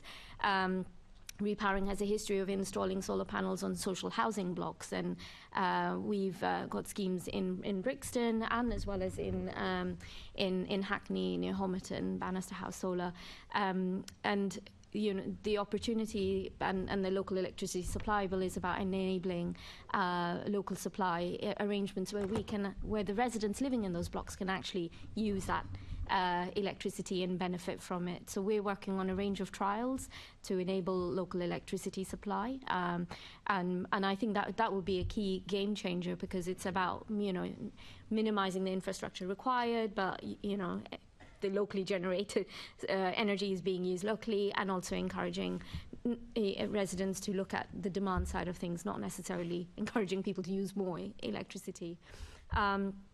But being able to have a local energy service provider means that you have a tailored support to the residents and their needs. Where RePowering is coming from, we want to see an integrated local energy service model. So we're not just supplying, generating electricity, we're supplying and we're supporting residents on fuel poverty, minimizing energy demand through retrofit. So looking at the whole building approach. We've had the fortunate experience of working with the GLA on a retrofit toolkit as well, to look at how buildings can have a retrofit, particularly where there's multiple ownership within a block of buildings. So there's many opportunities within community energy that we can tap into and explore. Thank you very much. And Mete, just finally from me, referred to there some of the council buildings in Hackney or social housing that now have this planned. I've also heard messages from residents saying that they're not benefiting from some of that solar panels as they were told they would. I realise I could go to any housing in any borough ever and find an example of where something's not working out for someone. But the more general point, how do you make sure that the commitments are being made that were promised in the planning process? Yeah, so firstly, if in Hackney, I've seen obviously referred to Bannister House, which is the project where residents are obviously benefiting from it.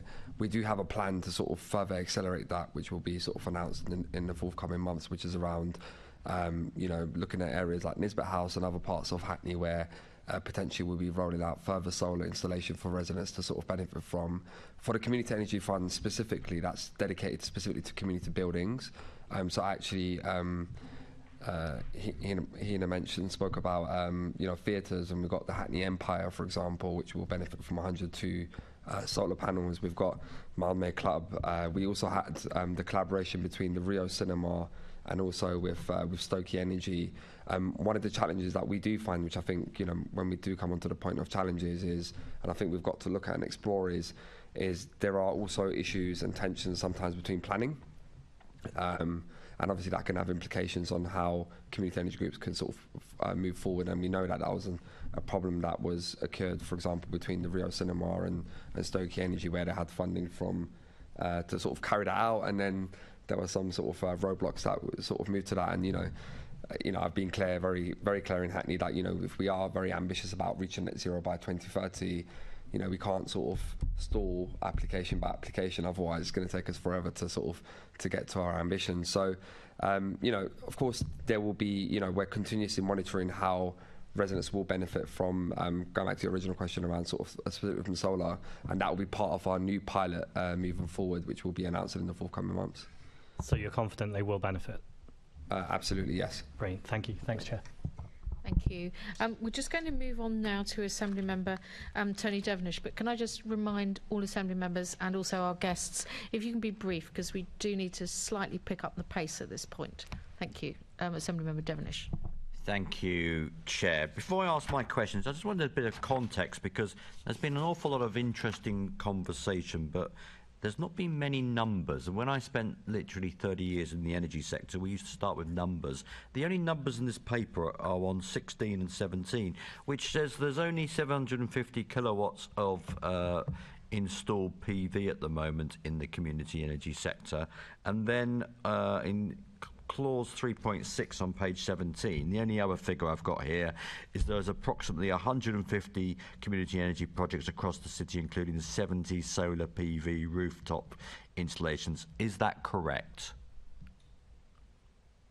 So, I'll jump in from the London Community Energy Fund, because I've got figures for the projects that we have funded. Across the 5 first rounds of LSEF. Sorry, is that another question? Oh, apologies. I've been told that I can't answer that question because I should have read through. I did try and read through. Apologies. Everybody's desperate to ask each other's questions today. Sorry. For unknown reasons. Apologies. I'll leave that question then. Don't answer that question. I'll just ask my own questions. But I was trying to sort of get to the root of, I like some numbers earlier in future, but I've made my point and put my foot in my mouth, so I'll move on. So my question is to do with the other point I was going to make, which is the fact that it would be great if the GLA actually led by example here. And we are 7 years, I may have said this before, we're 7 years, year 8, I'm enjoying every moment of it, of Mr. Khan's reign. It would be nice if he did more on this subject, but I think I made that point before. So my question is, how is the GLA using its building? And we have had a figure. The figure was TfL has 1,000 buildings, apparently. So how is the GLA using its buildings to support community energy projects? And also, of course, you have, you being the GLA, has TfL land, which I used to always use the ZAC figure, which is 16 times the size of Hyde Park or the size of the London Borough of Camden, which is quite a lot of land, actually. And I know a lot of this is line side, which is what TfL always say if I raise that figure. But my question then is, have there been any major community energy projects on GLA group buildings and lands in recent years? And do you have a specific programme to pump up the volume somewhat? Because Mr. Khan has been mayor for 7 years. Thank you. Certainly. I'm happy to give an example from the GLA having funded through London Community Energy Fund a project with Transport for London, which does exactly what you were describing, which transformed thousands of square metres of trackside space in London, which was supporting communities to install and then maintain gardens on railway stations across London, obviously part of TfL land. And the revenue that was generated by the sale of community-owned energy then funded the gardens and also education programmes, which reached over 2,400 children. Is that it then? Is there no more? That's a colourful example. Happy to talk with the team to find out if there are more. Would you like to write to us with all the examples? Because I'm sure when you've got so much land and so many buildings, bearing in mind that he may be up for election next year, you'd want to do even better. And it'd be nice to have a programme that is there a programme for the next 5 years, indeed, if he was lucky enough to win re-election? That's not something we can comment on in this instance, but we can tell you that what we do on community is important to us. And in our 23-24 plan, that's a priority. If we were to come before you for 24-25, we'll give you more details. Well, again, I'm blown away with the lack of progress, not from you officers, I stress, but from the mayor and the deputy mayor. So my final question is, does the mayor or the deputy mayor intend to allow green bonds to be used for community energy, please? Green bonds, by their nature, require accreditation. That means that they require a certain status, so you need AAA, and the credit rating of the borrowing entity, or in this case the entity being financed, will affect the cost of borrowing. At the moment, with decision community-based organizations being small, without a long, detailed track record of trading, it means their credit rating or history is not strong enough. So that means, as we stand, we're not able to provide financing for community-based organizations from green finance. But it's a conversation that we're having.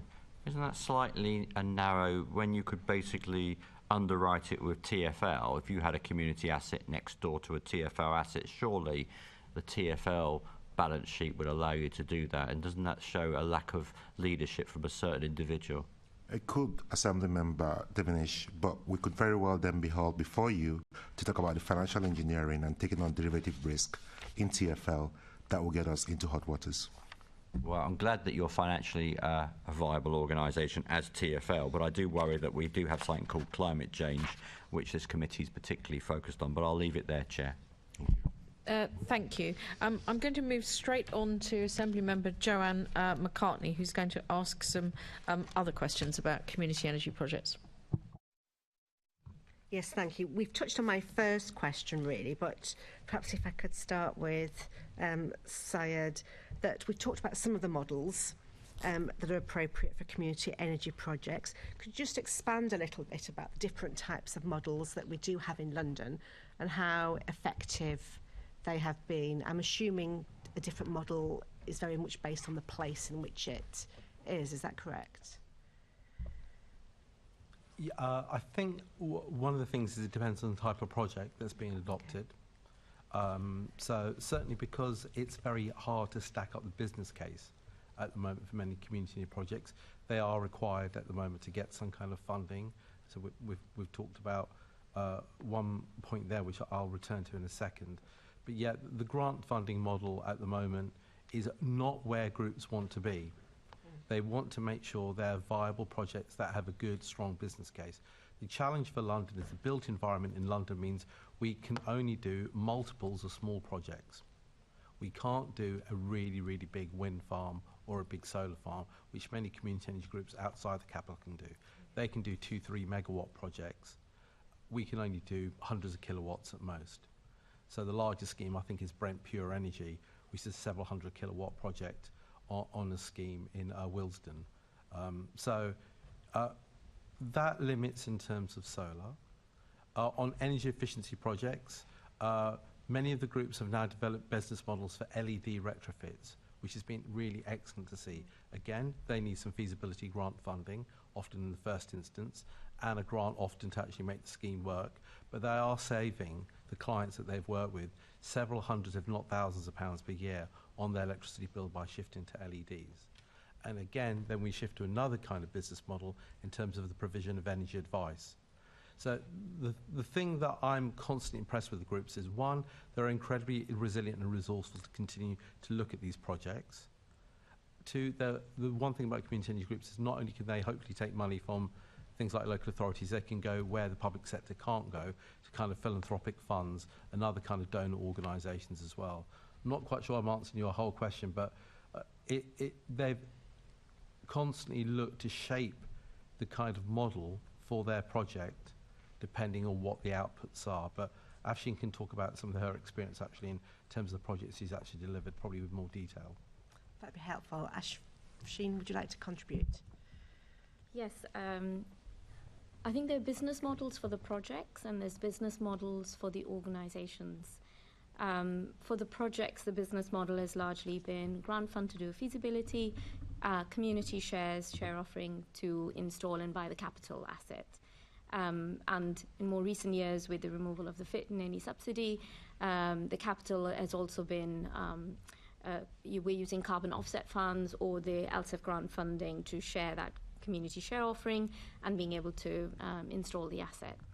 In terms of models, business models for organisations like RePowering and others, it has largely been grant funded.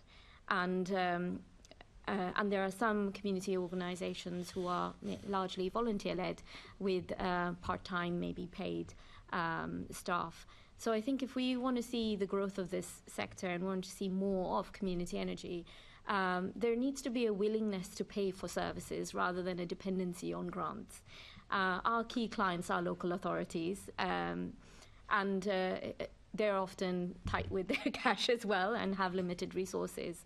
But I think we need to see that acknowledgement of the services and value of the services that we provide, and need to be paid for it, rather than there's an expectancy for, because we come under the banner of community, you can get some money from somewhere, do some work for free. Maybe it's a problem that we have because we refer to ourselves as community organizations. We are enterprises, we are businesses, we are cooperatives, and we should be treated as businesses, and our service has value. People should be willing to pay. So I'm not quite sure how we resolve that problem, a culture change or something where, there's a service-led model rather than a grant-led model, and so we need to move towards that. Thank you. Before I come to Austin, Mete, did you have anything to add to that? Well, it's just really to sort of just pick up on sort of Afsheen's sort of last point. Is one of the things that we're finding really difficult in Hackney, I think it's really important to sort of note for this committee is, we've obviously, as part of establishing the Community Energy Fund and through our sustainable procurement strategy as well, we've got obviously our obligations to sort of, procure locally and obviously to promote that sort of local enterprise. But quite clearly, as obviously Afsheen said earlier on to the committee as well, we do have a huge skills gap, and we have a huge gap of sort of local community energy groups as well. I mean, we've got like a very successful, Stokey Energy, for example, but one of the things we've been focusing on, and me and Syed were speaking about this before, is around how we nurture other community energy groups, and also how do we sort of, bring together lots of different sectors, as it were, to think about, how do we sort of create the new workforce, because otherwise you end up with the challenge that you end up sort of well, firstly, is if he said we've got limited resources as a council, so we're already thinking about the second phase of the Community Energy Fund. We've funded 3 capital projects, the rest of them are feasibility projects for like retrofit assessment, etc. But then we're thinking about, okay, how do we fund the second bit? But then the more important bit, which I'm really interested in, is how do we create that circular economy? How do we sort of really sort of promote a sort of a vibrant economy locally, and that's something that we are finding very difficult. So we definitely need I think in terms of for this committee moving forward, in terms of thinking about London-wide, is you've got to sort of not look at the community energy as a sort of isolated piece of work. You've got to think about, planning, you've got to think about education, you've got to think about skills, you've got to think about the green financing and all those different areas that interact for it to really be sort of reap the real benefits, which is sort of much more wider than that. Yeah, thank you. That's something that this committee has actually looked at. I know often the Mayor's response is, well, we need commitment from government because people don't want to get skilled up if they can't see there's a long-term future in that. So it's like a vicious circle almost in that. But Austin, you wanted to come in on my original point. Do you want to put your... Well, just while not challenging the Mayor's response to that point, some of the member, your recommendation number 17 calls for pipelines. I'm talking about what Afsheen just said just now. Community-based organizations offer a service. We need that service. We need those services. When we pivoted and started working with community-based organizations on the Warmer Homes 3, we saw a marked change in the response rate from poor homeowners who will not trust unless they are talking to someone that they can relate with. So in the new scheme that we've secured funding from central government on, there's an ancillary and administrative cost that we're looking to dedicate to working with community-based organizations so we can actually pay for their services to advise us, to market the services, but even better, to provide us with strategy. We could go more, but we need to look at it carefully and actually find more funding to pay for those services while we wait for central government to do something better. Okay, thank you. That's very helpful. And just on the point that was made before, I just wondered, has the JLA or has anyone done any work on the benefits of community energy companies? For example, we know they cut bills, but has anyone looked at the value it includes, for example, with regards to savings from their health service, because people are able to heat their homes and don't get the saving, the jobs and benefit that's created? Has that sort of work been taken forward? We probably deem that term as co-benefits, and so you're right, the employment benefits, the health benefits, the wider kind of skills benefits and so on. it's on our list of things to do. It's not a trivial exercise to try and undertake, to try and evaluate that.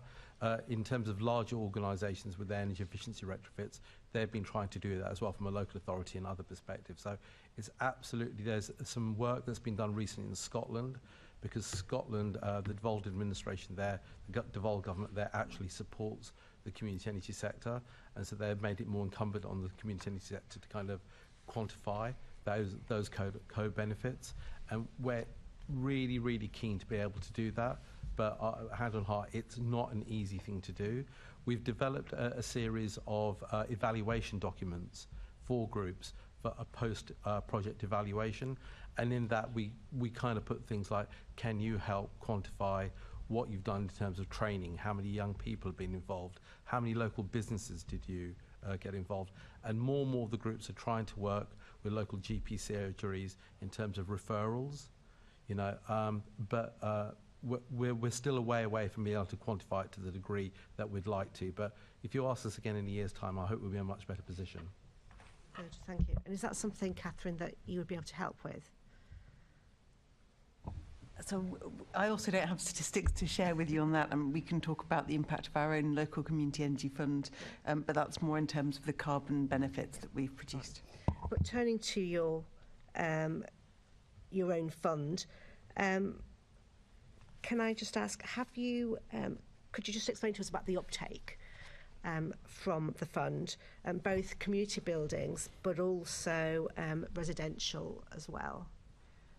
Good question. Residential, I'm not so sure about, but in terms of the community energy projects that we've sponsored, the fund began in 2017, and that was partly motivated by the ending of central government funding and the Mayor stepping in to provide some support for community energy groups in London. Over the first 5 rounds that we held, we funded over 130 projects, and that was across almost all of the boroughs, and installed 2.5 megawatts of solar PV across the capital. So that's quite a lot more than the 750 that was mentioned earlier. So that has been predominantly in solar, that people come to us for funding, but also sometimes installing EV charging points, LED lighting, etc. And recently we've offered support for training and innovation and skills to kind of help people build their capacity, as was mentioned earlier. So that featured in the 6th round, which has just closed, or closed earlier this spring. And that had, I think, 3 or 4 times more subscriptions than we had funding for. And the details of the projects that we're funding will be announced shortly, but we were encouraged to see so much uptake. Of course, it was also the flip side of the energy price crisis and the fact that people were really feeling the strain, and I think people felt a need to come together to implement these energy efficiency measures. But they came to us with projects, and we had a good selection to choose from. On the residential section, I'm not so sure if we've used ELSA for that, but Austin, any thoughts? No, we have not. But it's back to this point I make about what are community-based organizations to us. They are the places for trusted people. So in what we do in the future for community-based organizations, it's always going to come back to that. Can we pay for this service rather than giving a grant so that the organization becomes sustainable? Which means that organization, like RePower, can then bid to other places for money, for funding. So the GLA's funding is then leveraged. And eventually, if central government should come around, then we could actually come across funding there. But my knowledge from coming from central government is there is also funding there, grants that are not entirely all about renewables that could be used for funding community-based organizations. So what is the additional gift that we could give, additional empowerment that we could give to community-based organizations, is the technical assistance to be able to have fully paid staff that can actually scour the country and internationally to see where is the money to find to use to do our work. Okay. So that will be a second point. I've not developed the thinking beyond that, but the team are working on finishing this round and then looking at what's next. Okay, thank you. And then, Catherine, could I just finally ask you about the London Community Energy fund. Has there been an evaluation of it, and what does that show? And through the life of the fund, I noticed that Afsheen said that you had listened and been flexible.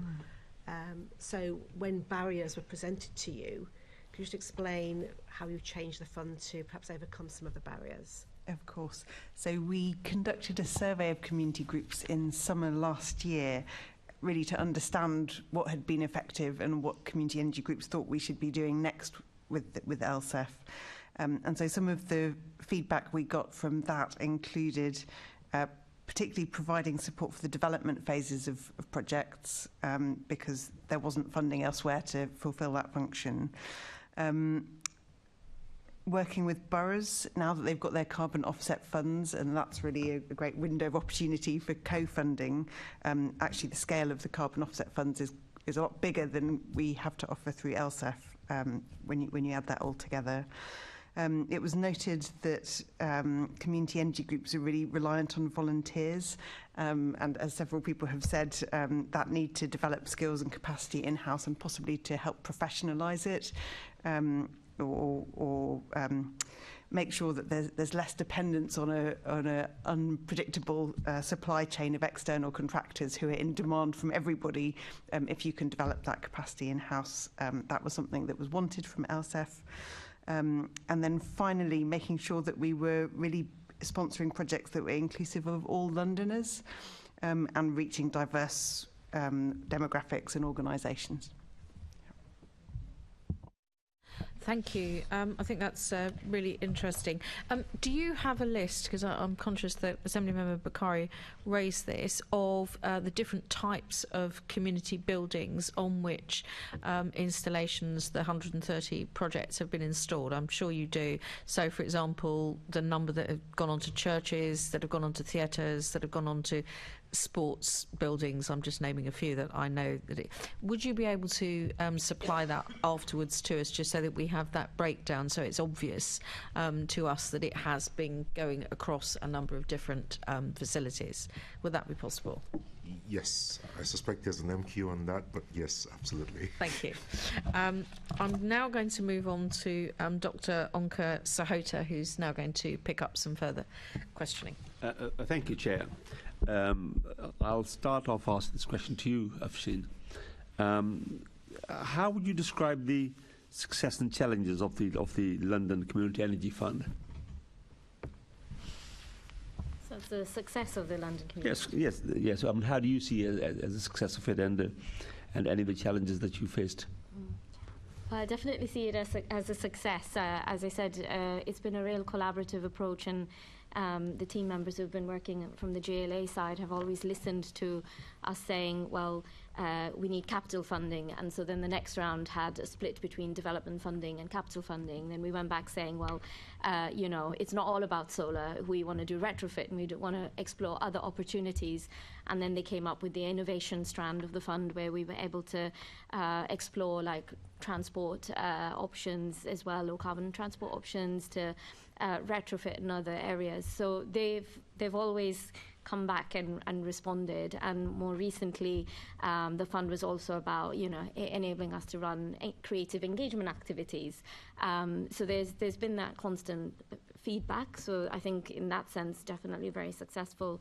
And yeah, as I said, there's been huge demand, and it's really encouraged new community groups to get established. Stokey didn't exist before, and they've come in, into existence. RePowering is one of the oldest community energy organisations, operating since 2011 and registered since 2013.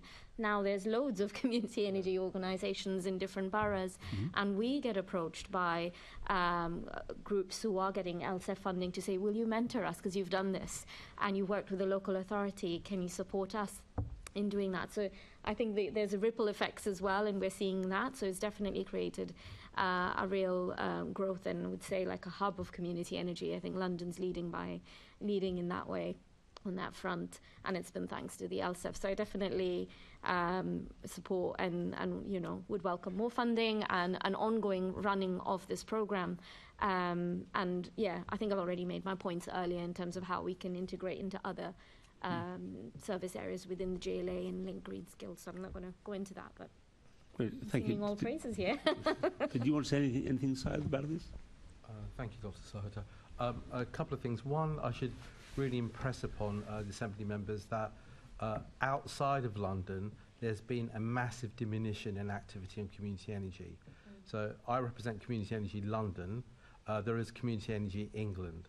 They do an annual State of the Sector report. Their last 3 reports have shown a year-on-year massive decrease in activity, and that's principally because there are no support mechanisms. I've been over the issues previously. There is no strategy. So London is seen as the envy of the sector in England. There are separate support mechanisms in the devolved administrations. But in terms of England, London is booming on community energy, whereas outside of London, it's incredibly challenging for those groups, even though they have a better economic model for developed projects because they can be bigger. So that's one thing. What we try to do as Community Energy London is work with groups in Manchester to try to see whether or not the other metropolitan areas, the other metropolitan mayors could adopt a similar model on the Community Energy Fund in their particular areas. And I was only speaking with groups in Manchester last week to kind of revisit that. We tried it in 2021. We were unlucky with COVID at the time in terms of really accelerating our discussions.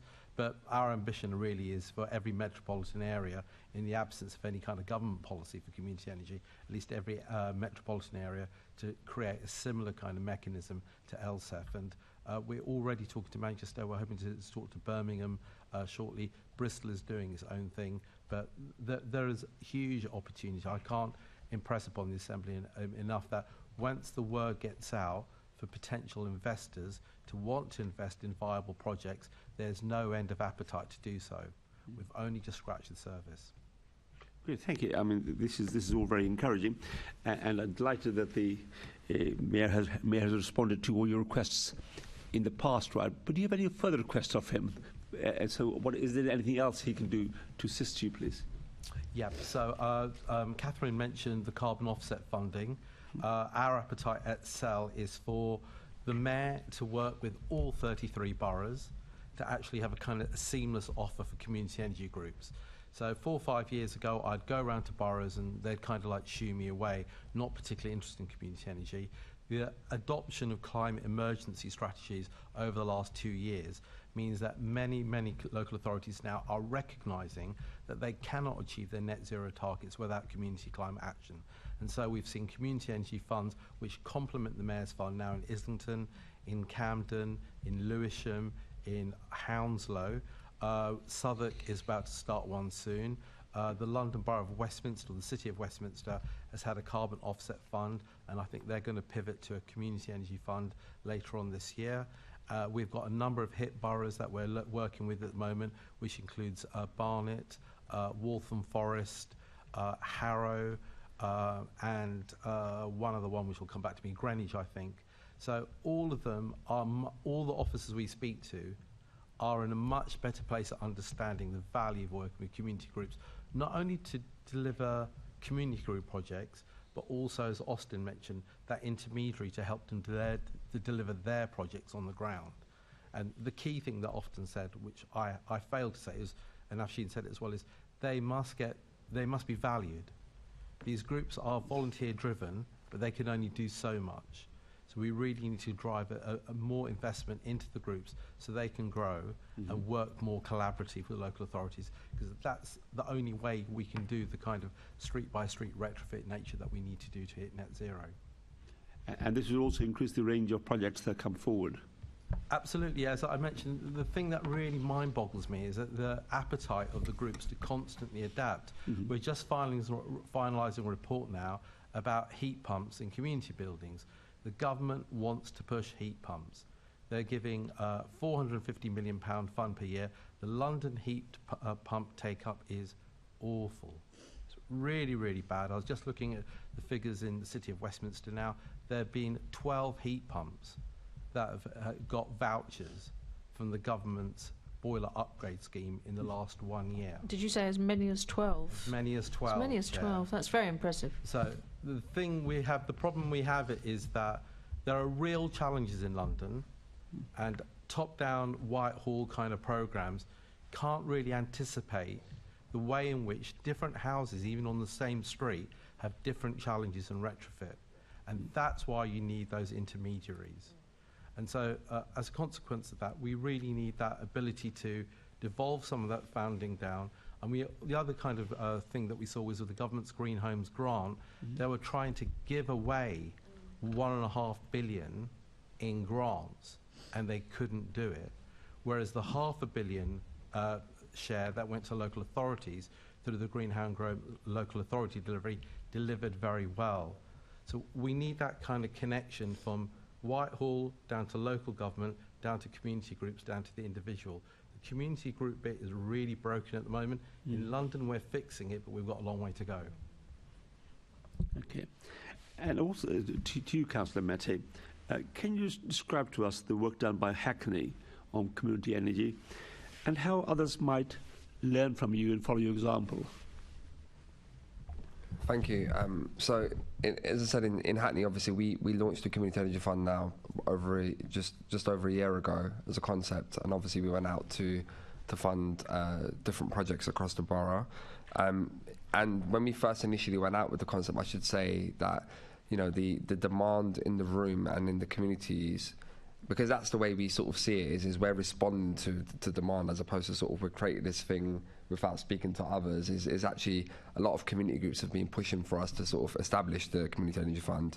And, you know, we had, you know, a place of worship, so we had, you know, for example, at a temple, we had we have a church, for example, that we've just funded as well. Then we've had the cinema, for example, as I mentioned, the Hackney Empire, countless schools across the borough who are really interested on this journey.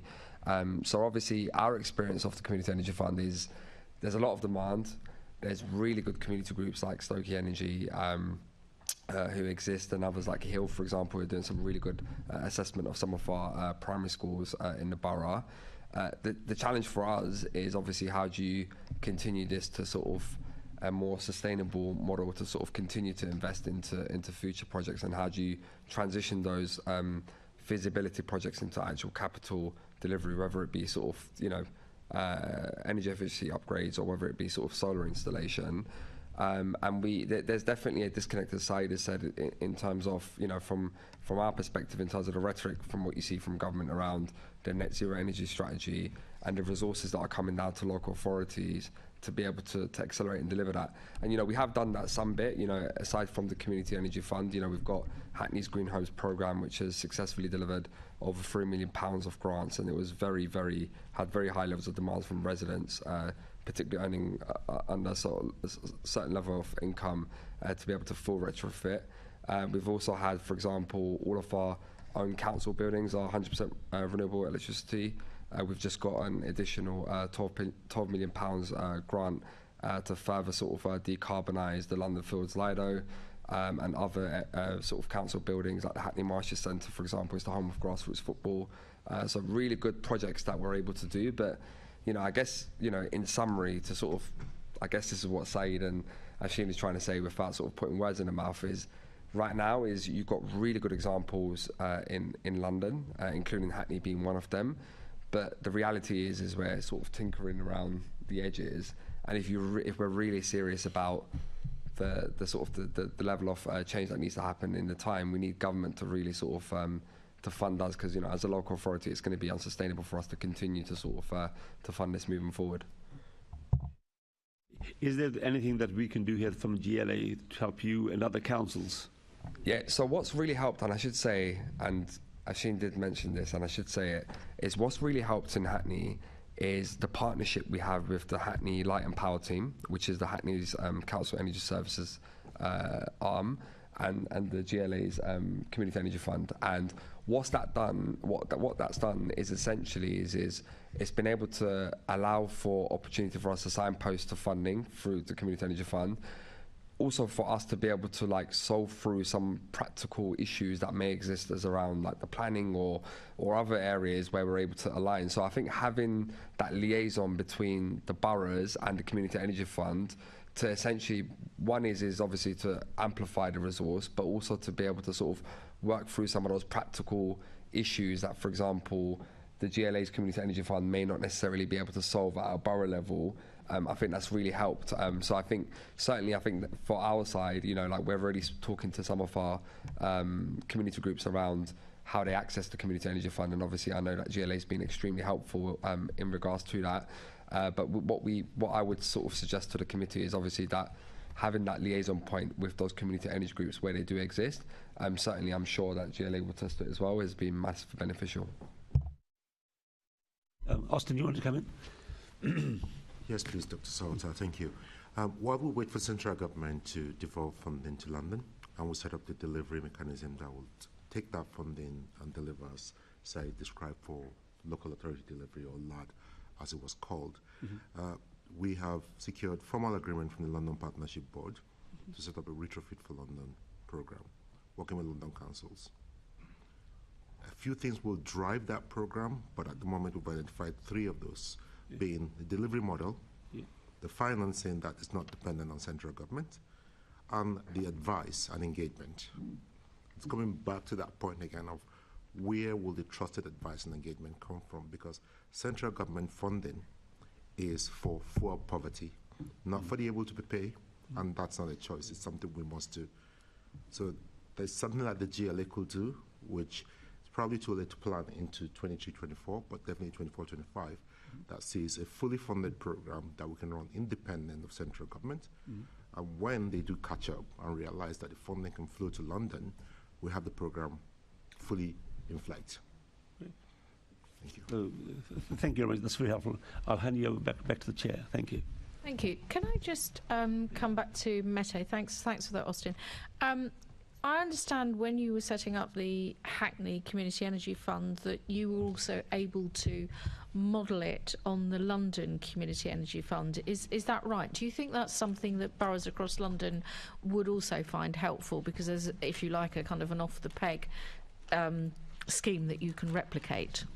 Absolutely. I think there's enough knowledge out there now in terms of how you operate it, and there's enough, as Catherine was talking about, for example, in each of the different phases of the London Community Energy Fund, there are lots of things that are being learnt and evaluating through Challenge and through Syed's work and Afsheen's work. So I think there's enough information sharing, and of course, once we go through our first round and evaluate sort of the impact of that, we'll be able to share that with other boroughs too, for other boroughs to sort of follow and be able to do that. But certainly, as I say, London Community Energy Fund was extremely helpful in helping us sort of establish the right model to move forward. So is that something that you foresee that the London Council's Tech Committee, the Transport and Environment Committee, for example, might consider a report from Hackney so that other boroughs that are represented there could consider moving down the same route? Absolutely, yeah. And in terms of where you've acquired the funding, have you been using your local carbon offset funding for some of the projects in Hackney? Yeah, so we've acquired the funding through Section 106 for the delivery of the first phase of the Community Energy Fund. We're now looking at other models of funding for Phase 2 and Phase 3. That includes some of the sort of green financing models that were discussed earlier. Obviously, these are sort of currently still being explored, and potentially other as the offset as well. So those are sort of models that we're working through right now. I think what's really important for us from a council perspective, from the local authority's perspective, is obviously we find a sustainable model that can continue. But even with the financing aspect of it, I think one of the things that has been really really beneficial as a co-benefit, I guess, is that it's that sense of shared ownership that's being created in the community. So it's hard to quantify that benefit, because it's not, you can't really sort of quantify people's feelings in the community as such beyond sort of case studies. But what we've seen through the delivery of some of our projects is that people feel really proud of their community buildings after those solar panels are installed, or some of those energy efficiency upgrades have been made. And that's a real benefit for us. It's about that placemaking that we see, that vision that we see in Hackney, and that's certainly something that we want to see continue, which is why the Community Energy Fund is really important. Yes, it's quite an important way to dispel some of the climate gloom that all of us suffer from occasionally when we see some of the sort of bigger news, to actually feel that you're involved in something that's changing things on the ground in your local area, I think. But I was struck by, I think it was Syed mentioned earlier on, that the amount of money that's now there in the carbon offset funds across London, which I believe to be about almost £150 million. Do you know whether there are other boroughs that are looking at using carbon offset funding, as well as Section 106 and Cllr, Community Infrastructure Levy, to fund this kind of project? And what do you think is the capacity of the very localised community energy groups to use this funding?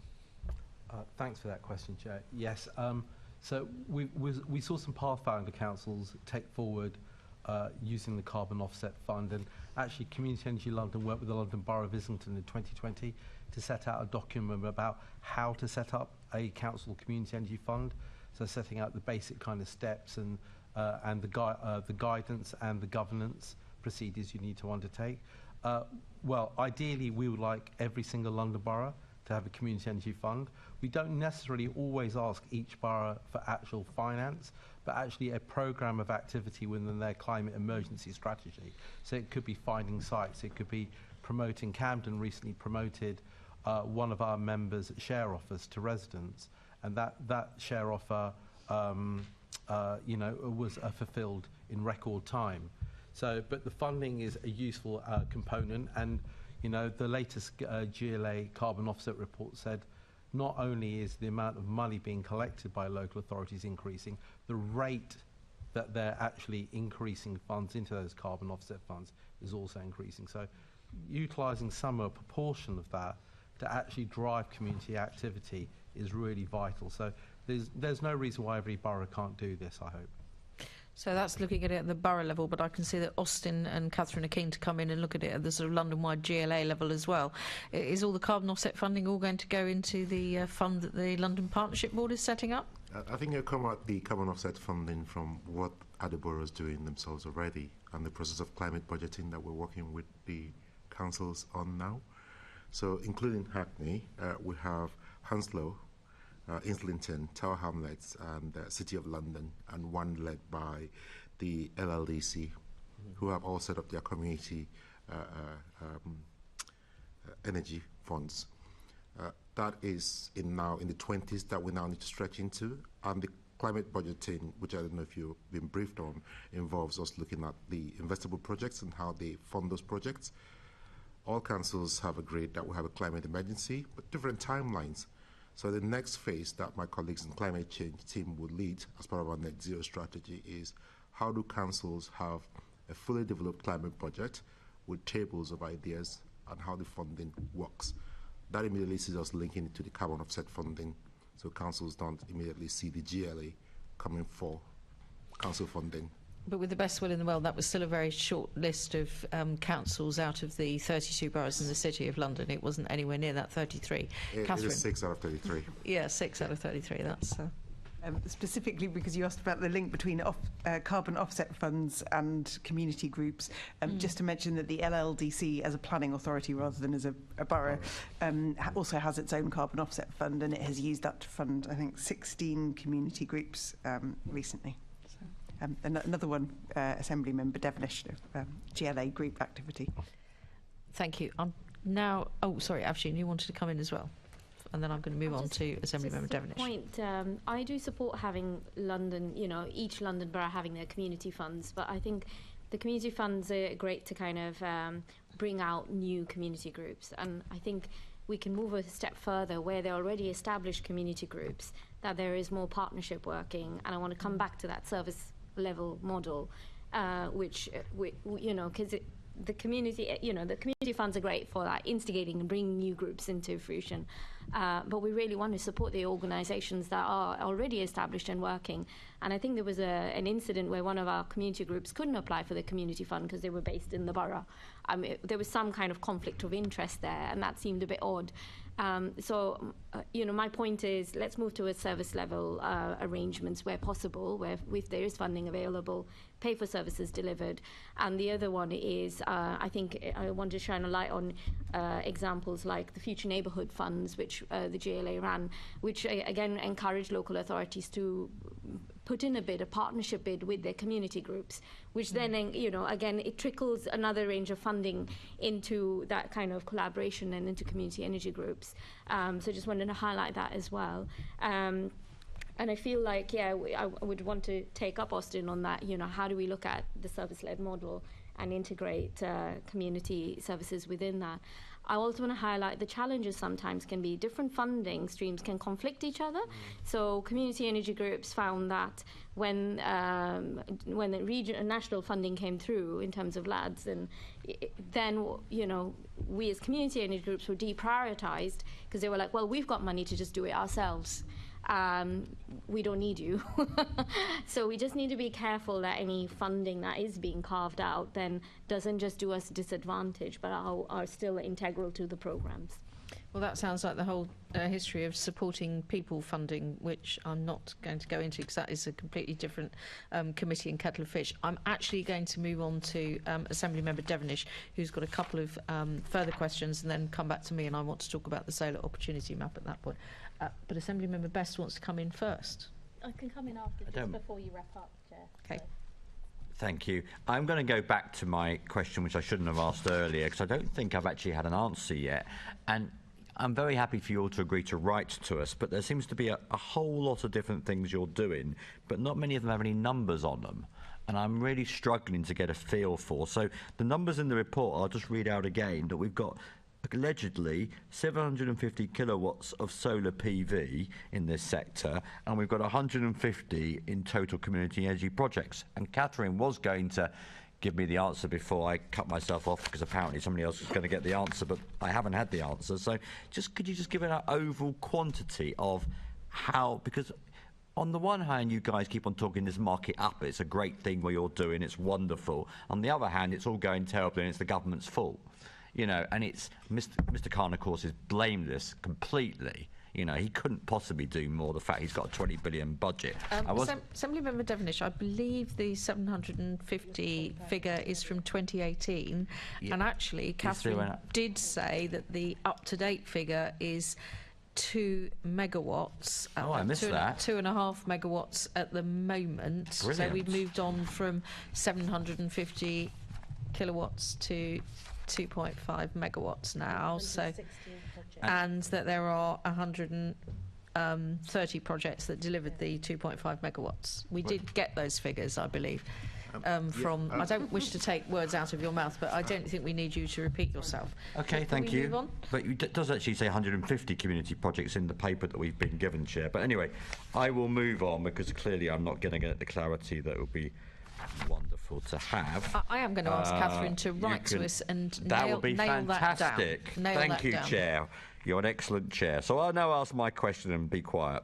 What role, this is to Councillor Mete, Coban and Syed, Ahmed, what role can local authorities play in developing community energy, for example, in planning, decision-making and availability of sites for energy generation? And I should also point out that most local authorities in London own an awful lot of land, and they are quite wealthy organisations, and therefore they could help drive this programme forward. Thank you. Yeah, I guess I could start. I mean, I could sort of, thank you, sort of repeat a bit of what I've said is, obviously we've got a programme of delivery around community energy, so that's looking at, our own estates, our own council buildings, which we've obviously been moving to sort of rapidly sort of decarbonise.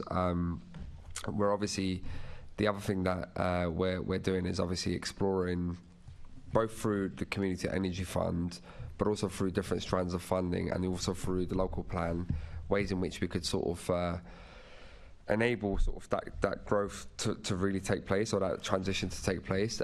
The trouble we're finding is, as I've said, is from a local authority perspective, is obviously there is limited financing for this level of investment to take place. So whilst we are sort of moving forward with good projects, they're not scalable in the current sort of market in terms of resourcing. However, what I would say is and this sort of takes us away from the conversation about specifically around community energy, but one of the things that we have found, for example, with like electric vehicle charging points is that when we've got out to the market with big ambitions and set out those ambitions, so for example, we set out an ambition to install 3,000 electric vehicle charging points, what we did get from the market was a lot of demand and a response to want to rapidly accelerate and get a good rate for that. So I think where local authorities can play a role is obviously making sure that we've got the right targets and the right level of ambitions that sends the right signals to the market that really attract that level of investment to move forward.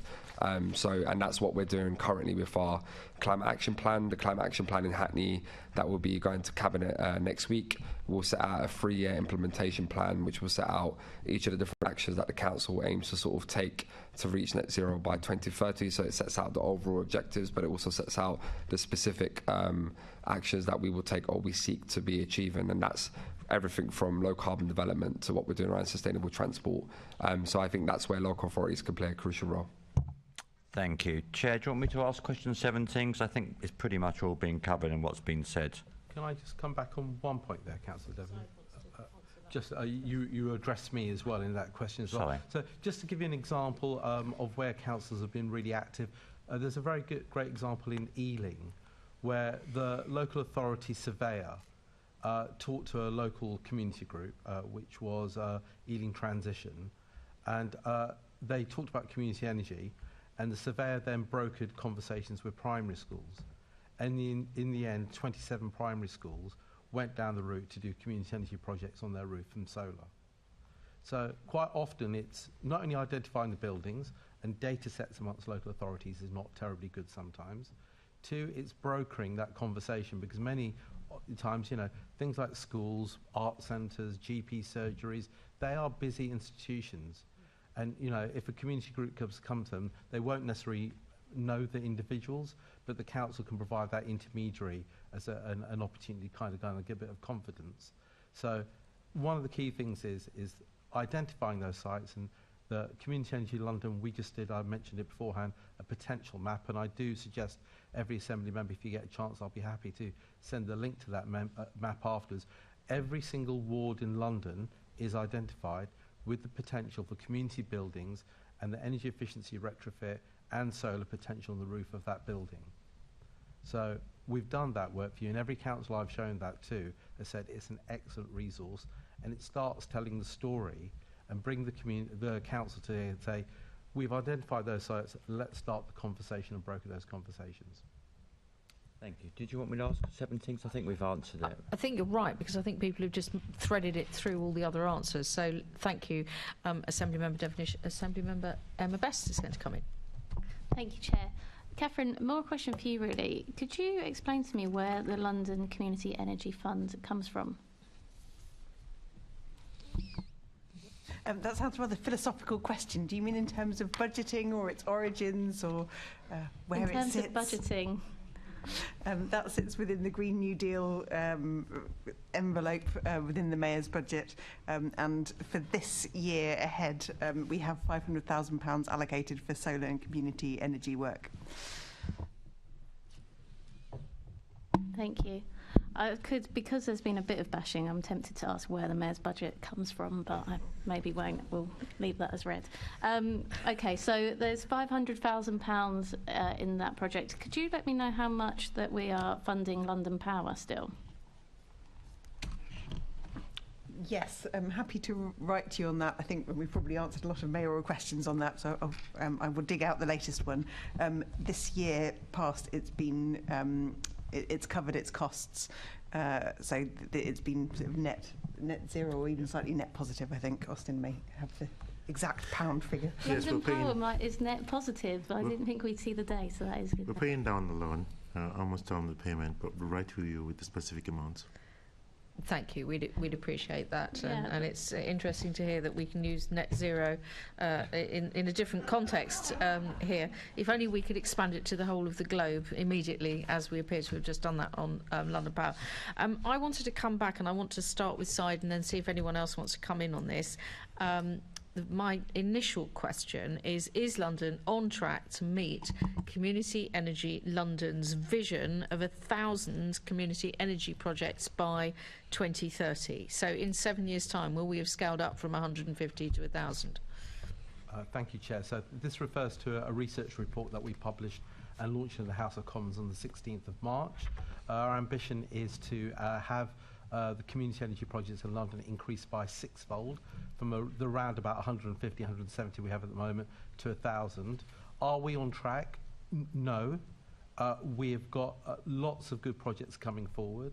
The latest round of LSEF will boost that number up by probably about 40 odd, and the other funds, such as Mete's fund in Hackney, will boost that number further. But we make 6 recommendations in the report to actually make sure that we can get ourselves on track. And those are very quickly in 30 seconds. One, we need to continue that collaboration with local authorities. We need LSEF to continue to grow and issue further rounds. We need the excellent question about co-benefits. We need to realise the value of the co-benefits to make sure that we understand the full value of the community projects that are there. We need to unlock the potential to invest. Again, I keep picking on Westminster, but just to say, because I'm doing some work with Westminster at the moment, Westminster issued a green bond for £1 million amongst its residents, and it managed to fulfil its target within 6 days. There is huge appetite to invest in local green projects. We do not make it easy for Londoners to do so. If we did, I would argue we'd see tens of millions of pounds invested in local green projects. Many of those would be community energy ones. At 5, we need to, the Mayor in particular, and council leaders like Mete, shout out community energy to their residents. And finally, we do need the government to step up and replace the absence of any kind of policy on community energy and set out a fully fledged community energy strategy with the work groups, such as what they had there about 5 years ago. Thank you, Chair. Thank you. Would you be happy to share that report with the committee, just in case members of the committee haven't seen it? Obviously, I had the opportunity to be at the launch of the report. And also, would it be possible for us to perhaps have a demonstration of the interactive solar opportunity map? We could maybe do a session here so that members of the committee can see, perhaps in their own local area, what it might offer to councils across London. Would that be possible? I'd be happy to send the link to the document through, and delighted to do a session on the map because it's excellent. I should just say we show the map off to an organisation who does these type of things on a regular basis. They've got a massive budget to do one for England, and they were gobsmacked what we did with a very small budget here in London. And that's principally because we had very good staff doing it and volunteers, and an excellent data set and resource and support from the GLA. It's an excellent tool. I do commend it, and I'll be very happy to run a session on it. Thank you. Can I just come back and see if anybody else wants to add to any of the points that Syed just made in terms of scaling up by 2030? And I can see Austin and then Mete. I think the key to scaling up is going to be the service-led model that Afsheen and I happen to reach a conclusion at this table. To be clear, I'm not making policy up on the hoof. It's the key to delivery and delivery at scale. So if we're able to crack the borough's carbon offset fund, boroughs employing community-based organizations for their services, their expertise, the GLA paying community-based organizations for their services and expertise, the numbers that the report has is 33 boroughs, 30 projects over the next 6 years. I think the opportunities dwarf those numbers. So I think it can be done. Along the way, hopefully, because it's one public sector organization to it's called a third sector or voluntary, which is a wrong name, the risk will be less, and we'll be asking less tougher questions from Assembly Member Devonish on how we got it wrong, and it's more of a case of getting it right. Well, that's a very positive 33 boroughs times 30 projects. Mete, did you want to add something to that as well? Well, it's just to respond to sort of the commitment for the 1,000, and I think just to be on record, we've committed to sort of at least 50 projects off the 1,000. So that's something that we're committing to at the very minimum at Hackney. However, that doesn't mean to say that we're taking the heat off another borough so they can do less. I think we'd be looking for all the boroughs to step up. I'd like to take this opportunity to thank all of our guests for all of their time this afternoon. That's the end of our questions to you. Thank you very much. And I'd also like to thank the committee for their input. We've now got a few items, short items of any other business, for which you're very welcome to stay, but obviously you are also welcome to go, as you won't be able to join us in participating in those. Could I ask the committee to note the report that was circulated to us and the discussion that we've just had and the answers given? Noted. And could I also request that the committee delegates authority to me as the chair in consultation with the party group lead members to agree any outputs arising from the discussion? Agreed. Thank you.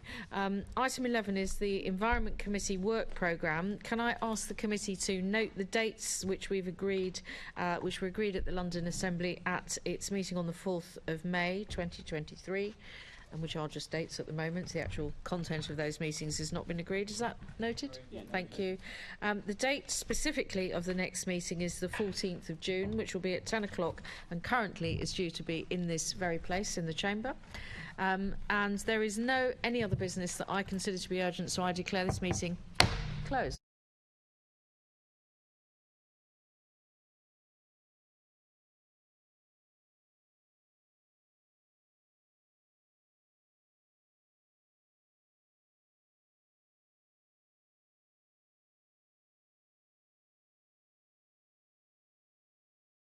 Greater London Authority. Please stand by.